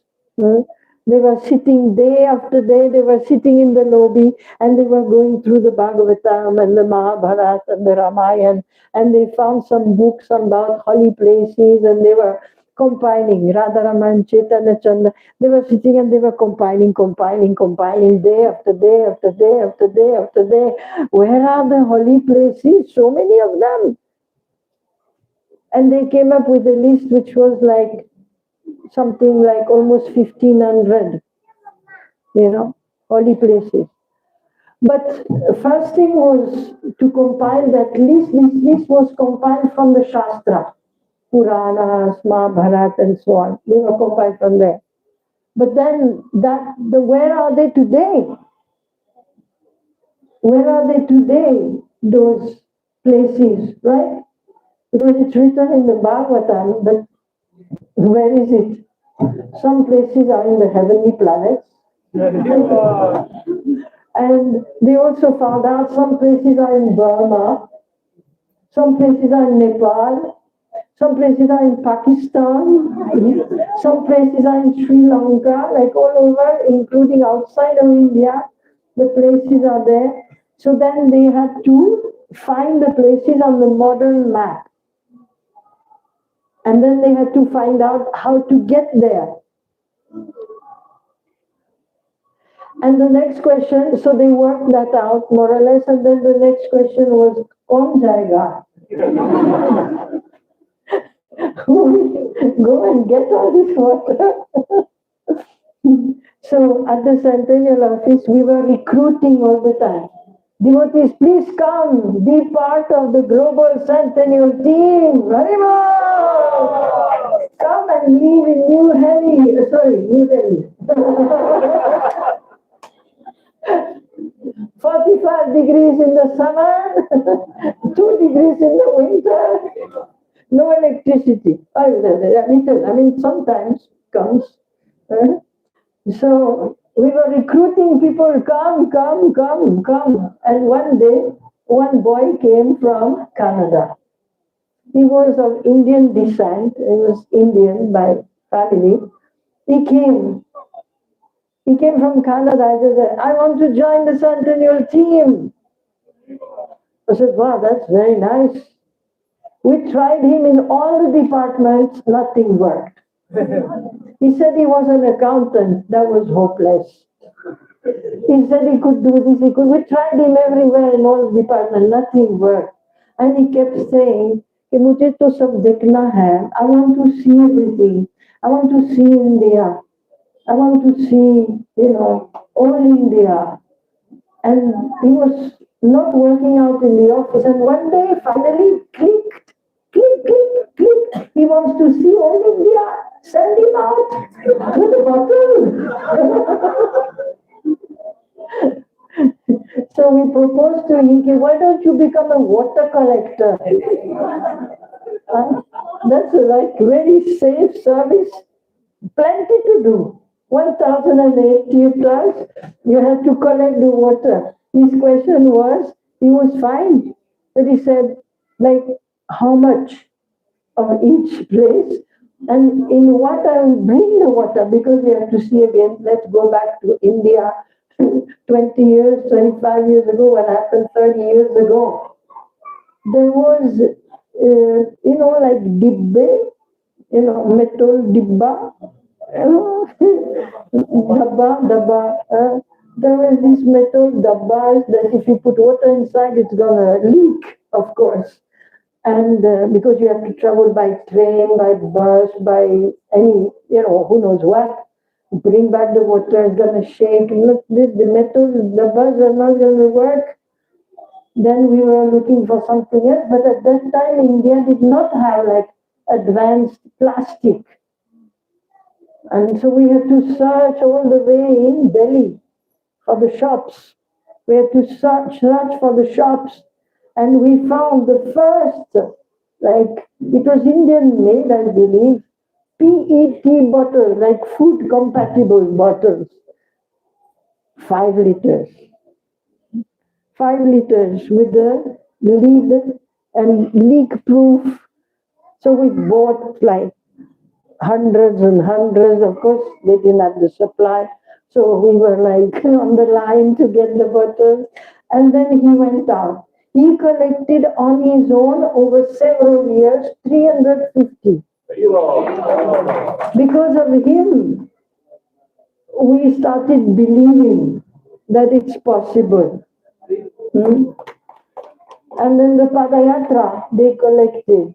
The Brajmanal Parikrama, they collected. The Navadvip Mandal Parikrama, they collected. The temples, they collected. So like this, slowly.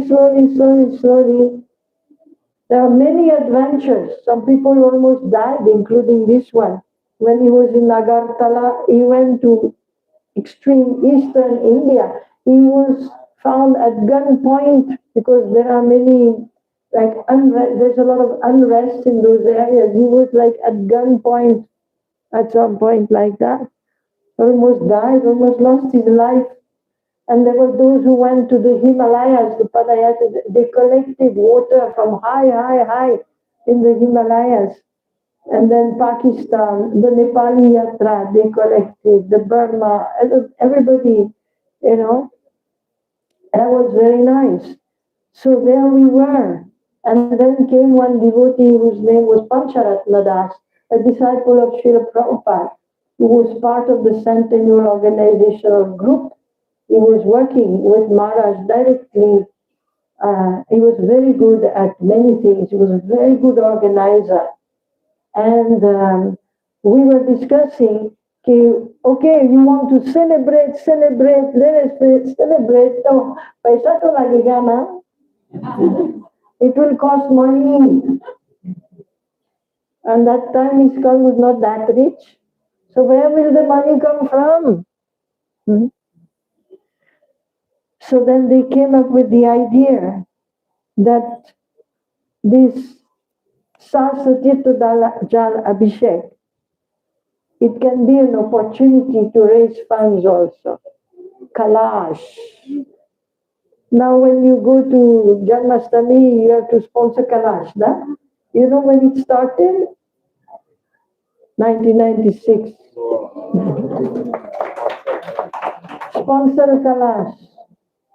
Then one devotee came, he was a China preacher, decided to join the Centennial team for a year or two. His name was Sankirtan Das, unfortunately passed away. He took charge of the water collection coordination and the Kalash manufacture. The Kalash manufacture, it was manufactured in Bareilly, North India, with the connection of a devotee named Harikirtan Das. So they started collecting, we designed, beautiful. There was an image of Prabhupada, like a coin on it. There was the sign of Tilak. It was very beautiful. We had copper, silver, and silver gold plated. Half liter, 1 liter, and then 3 liters. And there was like 10 liters or something, big kalashas like that.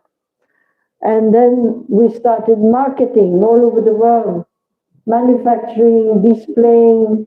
We were traveling all over the world, taking Kalasha samples, showing to everybody. One time we arrived in Miami, America. We arrived in the airport. There was a Centennial team. Maharaj was there, of course. There was his servant, Maruti Das. There was me. Like that, we were traveling. And we had these huge suitcases, so big you can sleep inside. We had 3 of them. Huge suitcases, plus personal luggage. We were going on Centennial campaign. We had a presentation for the North American ICC type of body, you know. So we arrived there. We picked the luggage. We put it on the trolleys. We had 3 big trolleys. We started pushing the trolleys. When you come out of the airport, international, you know, there are 2, say, channels. There's a green channel and the red channel. If you have metal, you go into the extent. Right. The green channel means nothing to declare. The red channel means we've got goods, you know, that are either taxable or regulated. So we headed, Maharaj said, he started walking, said, let's walk straight. So Maharaj was pushing the cart. Everybody was pushing one cart, and Maharaj was walking straight through the green channel. When we heard, what happened? American policemen with the hats, you know. And me and the servant, we were like,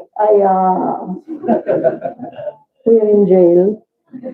What can be more declarable than silver, copper, and gold? They could like that, and they took us in the room there, and they were like, you know, they were like sitting with their foot and their boot over the thing, and they were like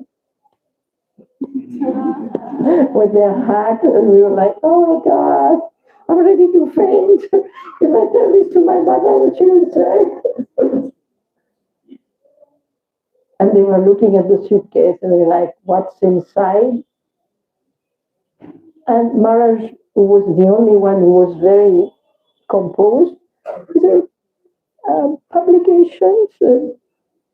We are celebrating our founders' 100th anniversary. We are visiting America, and we brought a few pamphlets. They were like, yeah, pamphlets.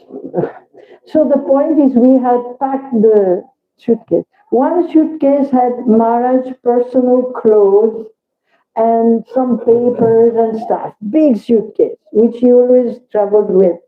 The second suitcase was full of Prabhupada Toshani, Padayatra Worldwide Newsletter, pamphlets, all paper.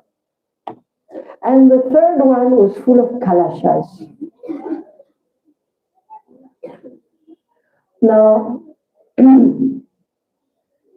he goes like, open this one.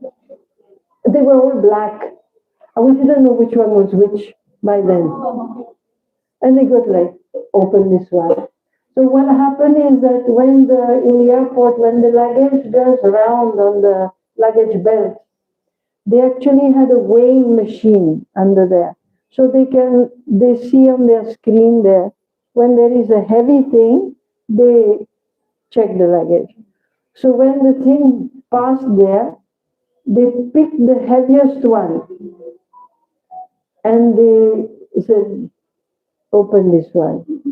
Because it was the heaviest one that they detected. So Maruti was sweating. He was looking for the keys everywhere. And finally he started opening the big suitcase. He opened, and we all went like, it was all the pamphlets, all the paper. And Maharaj was like, Hare Krishna, Krishna Krishna, Hare Ram, Ram Ram, Hare. And the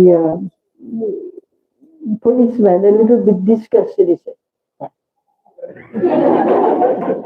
was like, oh yes, Turant, we're going.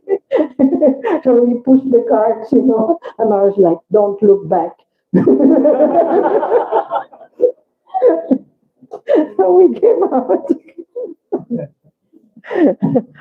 out of there, you know, and one devotee. So this was Centennial Adventures. So in this way, we celebrated Prabhupada's wonderful Vyasa Puja. The holy waters were kept in the basement of the Centennial house. So many bottles.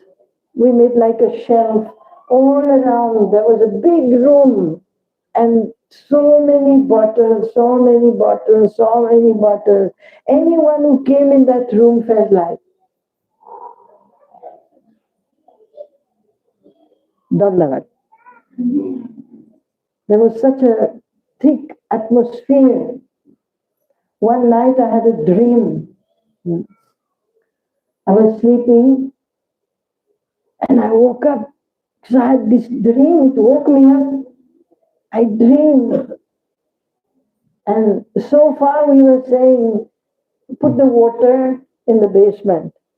All the collectors were coming, put the water in the basement. Water in the basement. Basement is full of water.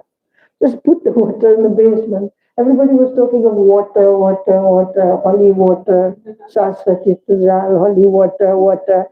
Suddenly in my dream, what I see devatas, effulgent personalities.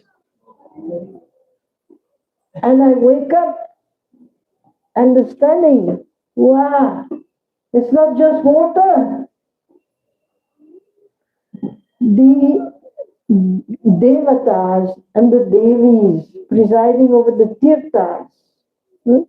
There is every tirtha has everything Prabhupada says has a personality behind. The presiding deities of the tirthas, of the ponds, of the places, they are coming.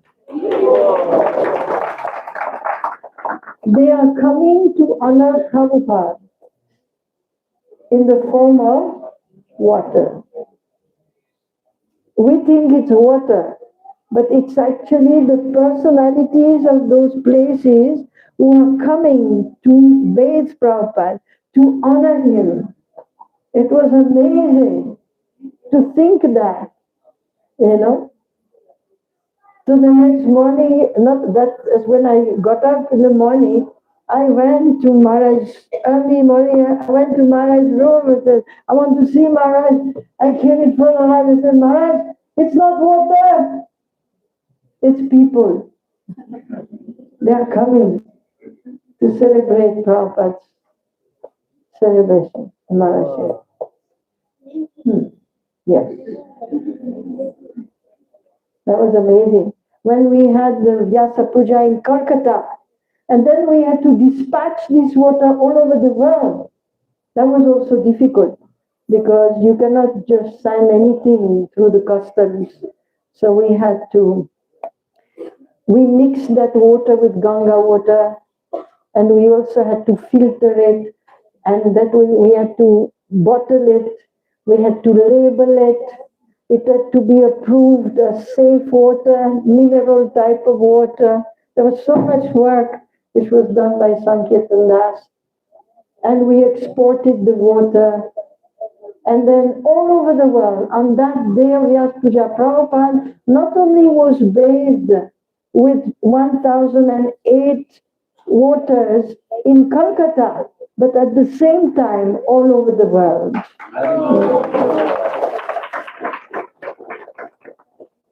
When the Abhishek started in Calcutta, we had recorded the names of all the rivers and all the ponds. We had recorded. There was a devotee from South India, his name was Raj Bhakti Vilas. He had recorded, with beautiful South Indian singing, and he was like, Om Jamunaya, Ganga, this, that. He had all the names coming one after the next. Now comes, what he was, I don't remember the words in Sanskrit, but he was, now comes Ganga, now comes Yamuna, now comes Narmada, now comes Kaveri, now comes Radhakund. And it was going like, we celebrated in Calcutta, in the Netaji Subhash Chandra, what do you say? It's, what do you call it? The stadium. In the stadium. We were in a stadium. Yeah. And this sound like spread all over this big space. And that time I remember, wow, they are all here now. They are all here and they are, celebrating Prabhupada. Who knows who is Prabhupada? Who had that power to spread the name of God all over the world, So we had this beautiful, and then there was the Boga offering. Actually, when the water was gliding on Prabhupada's body, there was not 1 second when the body was dry. Sometimes you put one kalash, then you put second kalash. That time, there were 4 people doing the Abhishek at the same time. And the water was pouring and pouring and pouring and pouring for 3 hours, 4 hours. It was just pouring and pouring and pouring. It felt like time has stopped. Then we offered the boga. There were so many bogas. I was in the team opening the boga. It was like, when is it going to finish? Like, it's like opening. Have you finished, girls? No, we're still opening. So much boga. And then ding, ding, ding, ding, ding, ding, ding. Bhakti Purushottam Maharaj was coordinating the celebration in Calcutta. I went to Maharaj and said, Maharaj, what happens after it's offered? Because so far the devotees are being peaceful, but once you stop ringing the bell and it becomes prasadam, I think we're going to have a problem. So then we said, okay. So we thought we are going to make a human chain to transfer these thousands of boga offerings to some rooms to store them until prasadam is served, So they started making that, human chain. Calling for volunteers. Prabhu, can you please volunteer? Oh, yes. Everybody was volunteering. So they would go like,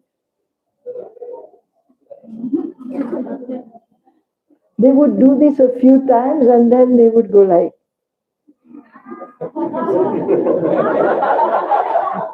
and they would step out, and run away with the Mahaprasad. And then we all were like going around. By then we completely lost our self-composure.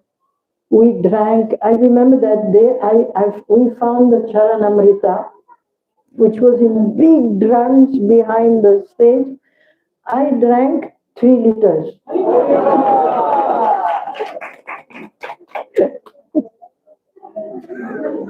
Then we were going around with all the pots we had stolen, and it was going wild all over.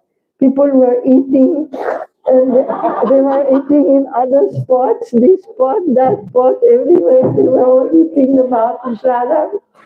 I found the Padayatris at some point. I was going around. There was an area, the Padayatris were there. They had stolen maximum pots. And they were practically like rolling on the ground with the pots. They were eating and eating Mahaprasadam, so much Mahaprasadam. So this was very wonderful opportunity to celebrate. And there were some more celebrations.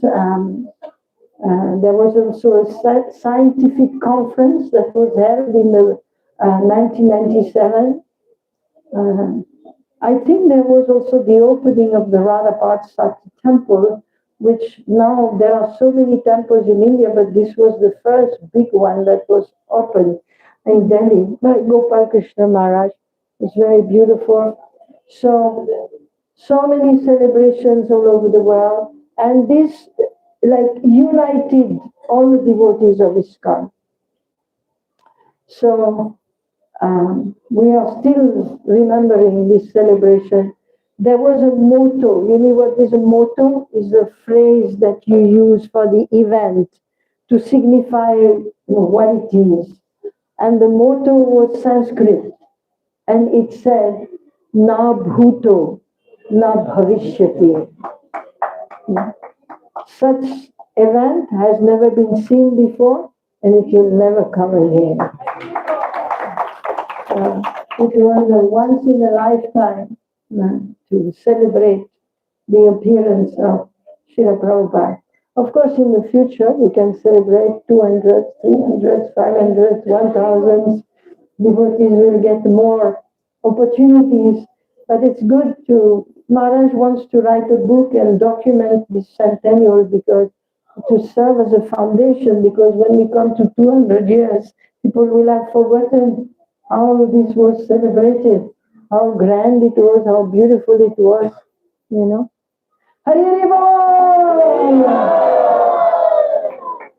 So he wanted me to speak of the centennial. So these are a few words about the centennial. So thank you for your attentiveness. Hari Hari Krishna.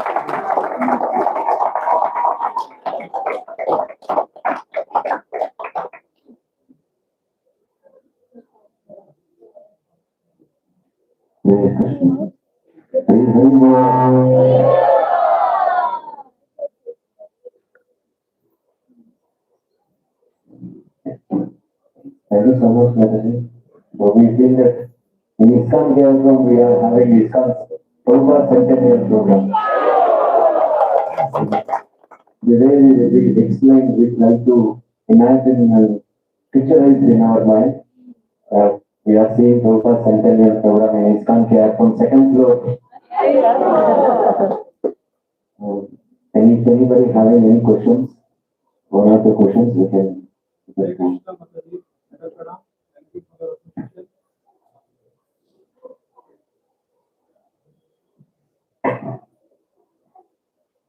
Hare Krishna, Mataji, Prabhupada. Hare Krishna. You nicely recalling the dates and the years of the different Maharajas and the disciples of in the Parampara.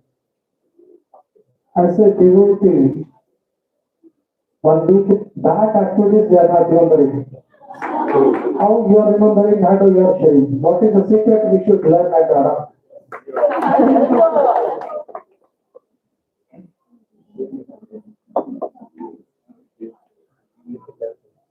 He said how to remember what? What was the question? You are telling so many milestones. Milestones, yes, milestones. But 1 week before activity, I am not remembering. But what is the best secret to remembering, memorize, and keep meditating on the points? One thing that Srila Prabhupada said is memory in Kali Yuga means remember to write it down. Because we have no memory. Well, knowledge comes by hearing. So we should hear, which includes reading also. Reading is a subtle form of hearing. So we should hear. This is the basic anga of bhakti. Shravanam.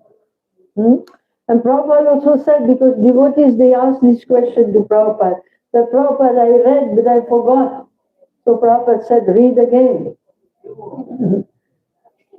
Memorization is by repetition. It is by repetition. So you read it 1 time, 2 times, 3 times. You should read Prabhupada's Lilamrita. Then you know what has happened. And you can read it 2 times also. Make your own notes. It is part of a study. And then if you can speak about it, then you will remember even better. So you should hear it, read it, take your notes, important points, and then if possible you explain to others, then slowly you will become, it will stay with you. It's also a question of what you think is important. Are the knowledge about Krishna and the acharyas is important, or some other whatever knowledge? Because we have a lot of knowledge, but we also need to obtain spiritual knowledge. And for that, just as you spend many years in school, many years in study, just to integrate yourself in the material life, similarly, if you want to integrate yourself in spiritual life, you should also spend time studying, reading, educating yourself. Is that okay? Yes. I have one question. Hare Krishna, Pranam. So, thank you so much for your association. It's a wonderful experience. It's a very wonderful experience. Okay. So, my question is that we get to know today, and first time, in the Padayatra, the mataji is also part of it, and we also know that how Prabhuji are trying to say that we need to know the sacred. Okay. So just wanted to check. We all see that various your personal reflections, emotion during the Padayatra.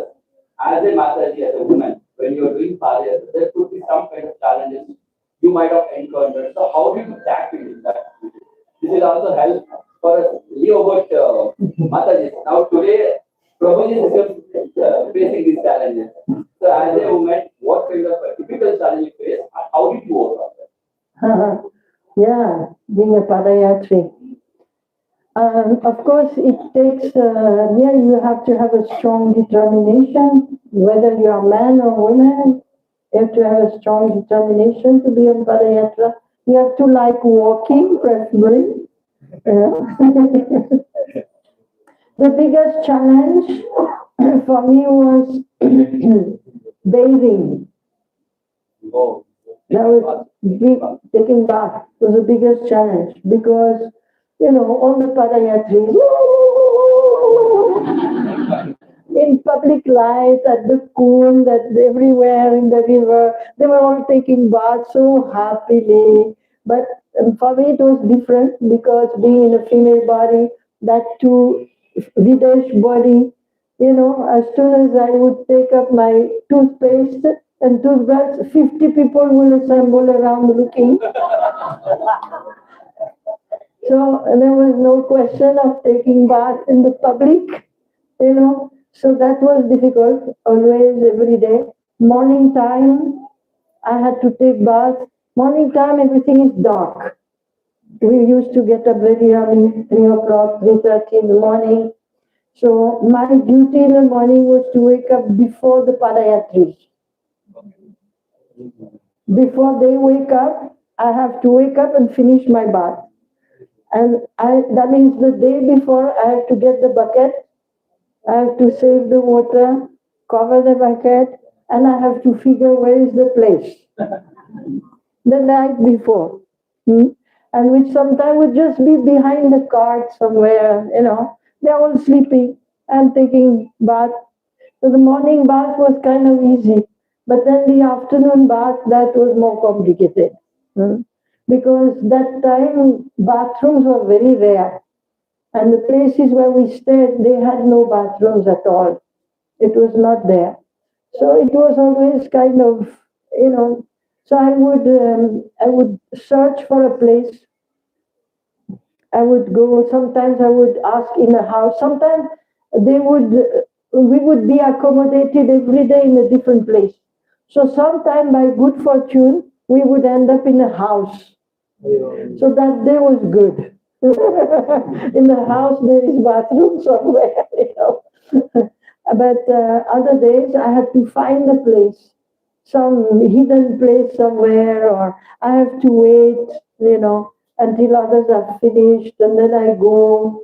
Sometimes we would take bath in the Padayatra. Now it is less austere because of the modern amenities have increased, but that time running water in Indian villages was not there. In some places, we had to get the water from the well. You have to learn. For being a Padayatri, you need adaptability, So it's like, Prabhu, where is the water? It's in the well. Acha.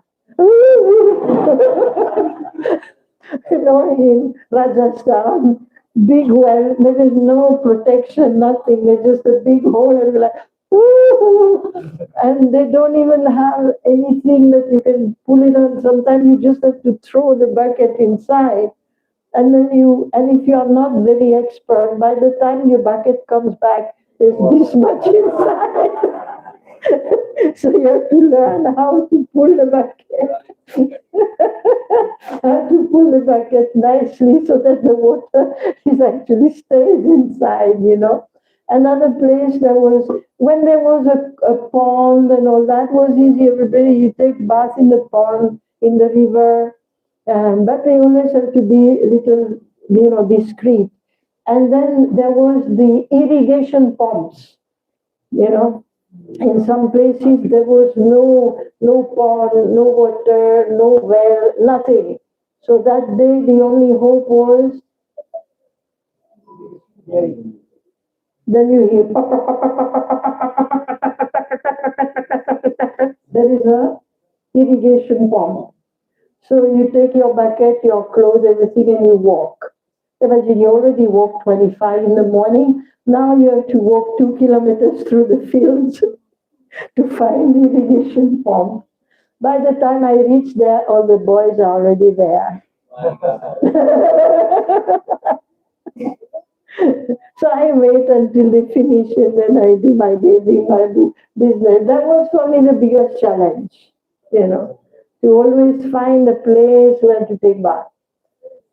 Other challenge was, walking is tough, It's like, and that time, I think now they walk less. They worked it out that you don't have to exhaust the padayatris, But that time, we had a goal coming up, 50,000 kilometers. And we also we wanted to be in Mayapur for Gaur Purnima, we wanted to be in Vrindavan for Kartik, we want to be here, there, so ta-da, 15 kilometers was a good walk, like easy. It was a stroll. 15 kilometers, it's a stroll. 20 kilometers, a good walk. 25, it's a bit longish, It's like, when are we coming? Probably when are we reaching? And then over 25, that's a lot. Sometimes we would walk 26, 27, 28. That was too much, And another challenge for me was that, there was the cart, the DT cart, and there was another 1 or 2 carts.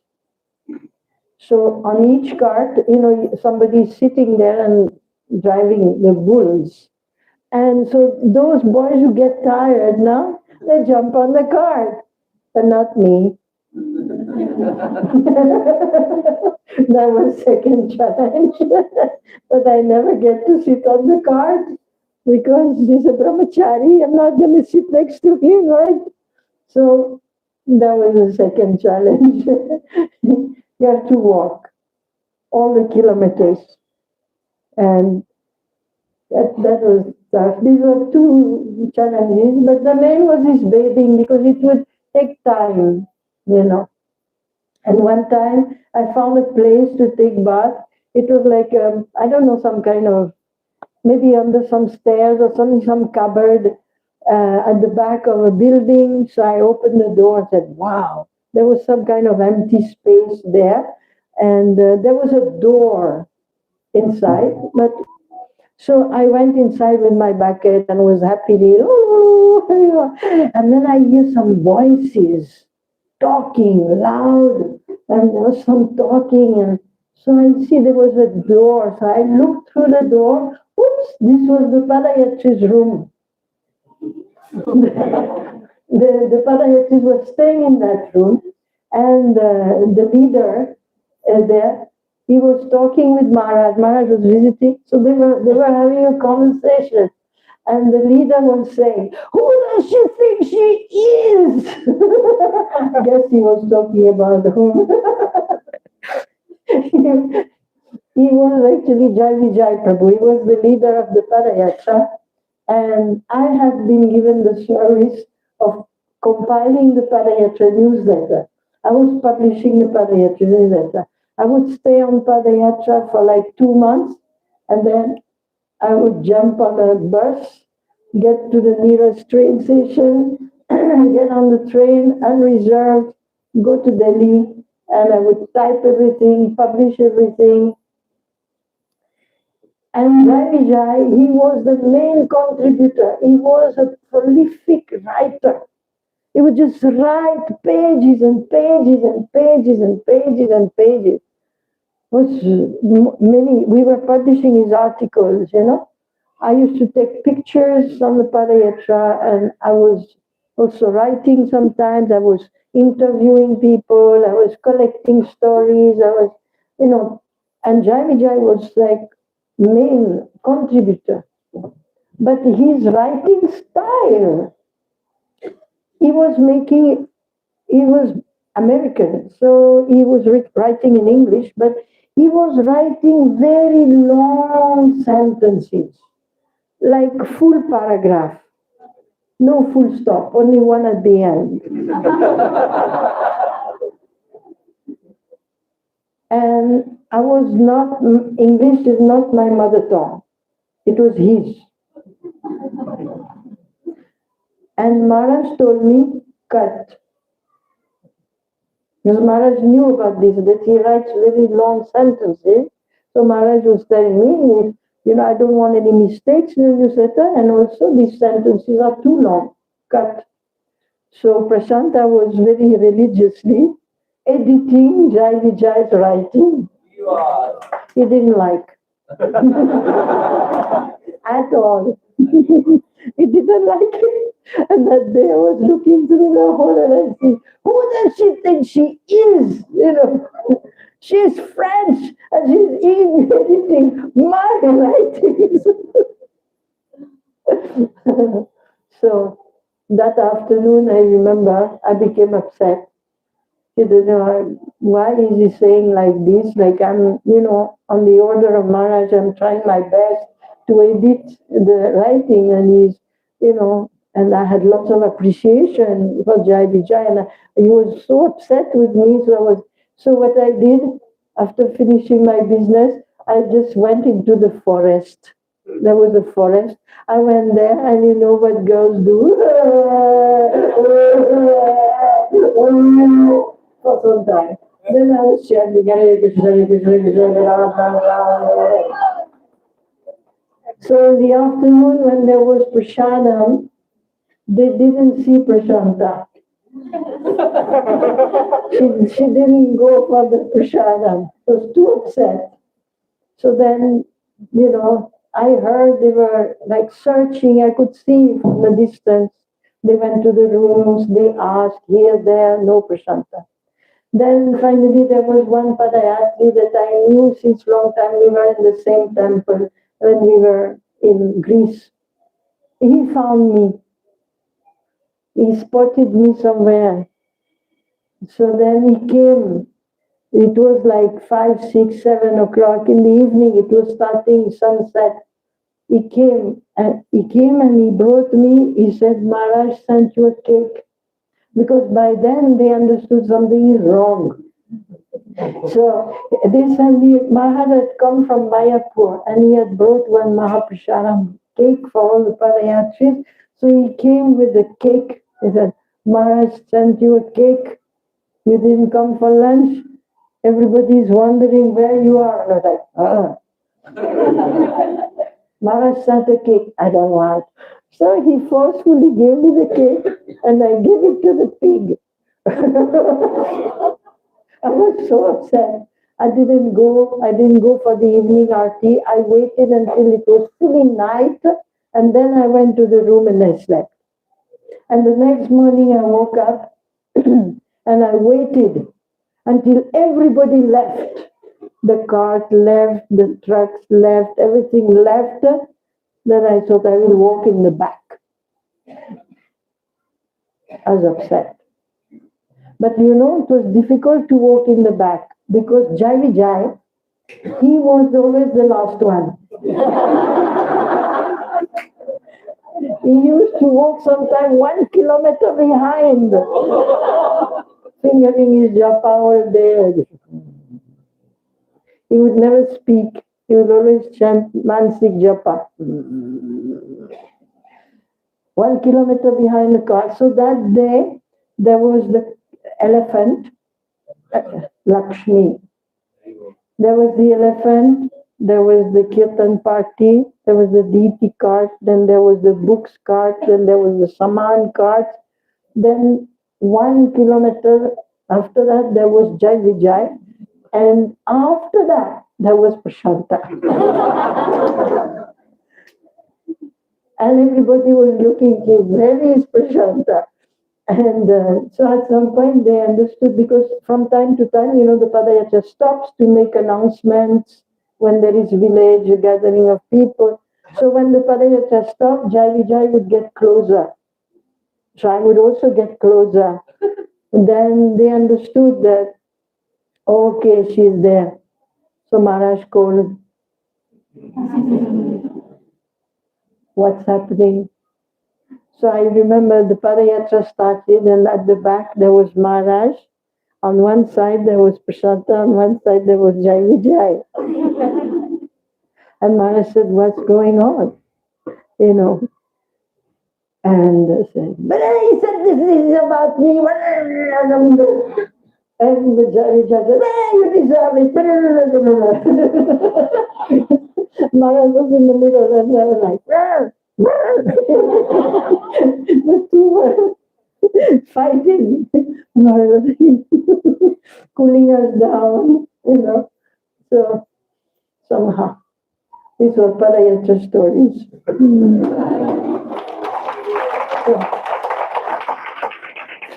Some other day, maybe if Krishna allows, we can have Padayatra Katha. I tell you, of the day we were somewhere in Madhya Pradesh, I think, and we stopped in a village. And it was like, there was a temple in that village that people were visiting. So in the afternoon, I thought I'm going to go and visit the temple. So after I took bath and everything, I went to visit the temple. It was on a little hill, not too high, just little hillot with steps going up, up, up, up. So I came in that area, I was chanting Hare Krishna, Hare Krishna. And I came and I saw, oh wow, there are so many dogs here. There were many dogs. And they looked a little fat.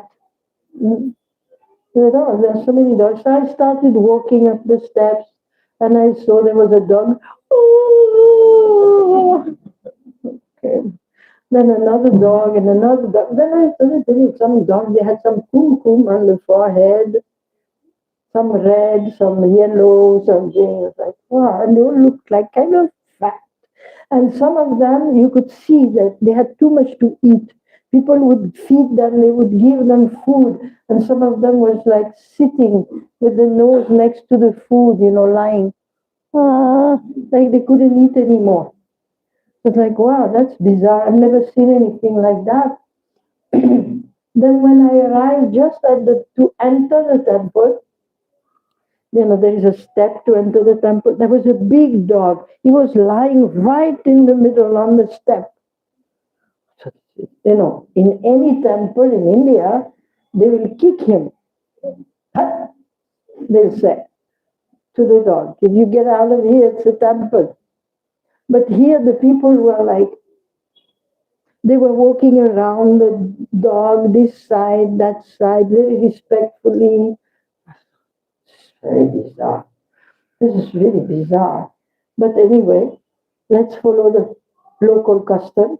So I avoided the dog and I came inside the temple.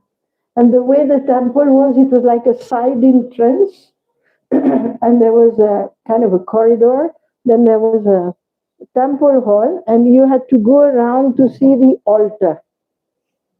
And it's like you enter on the side and it's the altar, but it's the side. So you have to go to the temple room, then you turn around and you see the altar. So I came in, I turned left, following the people. I came inside the temple room and then I turned to take darshan. Guess who was on the altar? Jai Jai.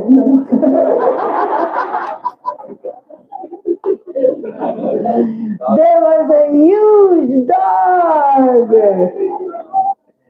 carved stone. The deity was a dog. Oh, and I was like, should I pay obeisance?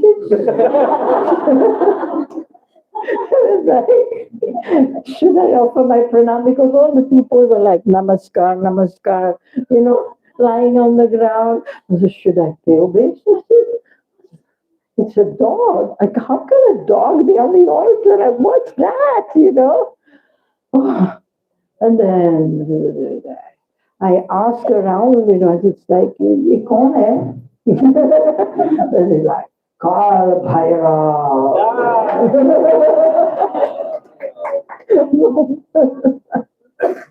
Lord Shiva. It's on one hand, it's a carrier of Lord Shiva. So Shiva appeared in that form. All kinds of adventures, So we will stop here. Thank you so much. And I hope that you learned something Krishna conscious, Prabhupada conscious from these narrations. So let us always stay at the lotus feet of Srila Prabhupada and remember always that whatever we experience today, it comes from him. It comes from him. And whatever his followers, are establishing, like Padayatra or book distribution, prasadam distribution, they are executing his orders. They are propagating his mission, not their own. They are propagating his mission. And so Prabhupada was one person and he preached about everything. And after him, many acharyas. And all of them have taken different parts. And they continue to expand this huge mission, which is meant to create a revolution in mankind. Hare Krishna.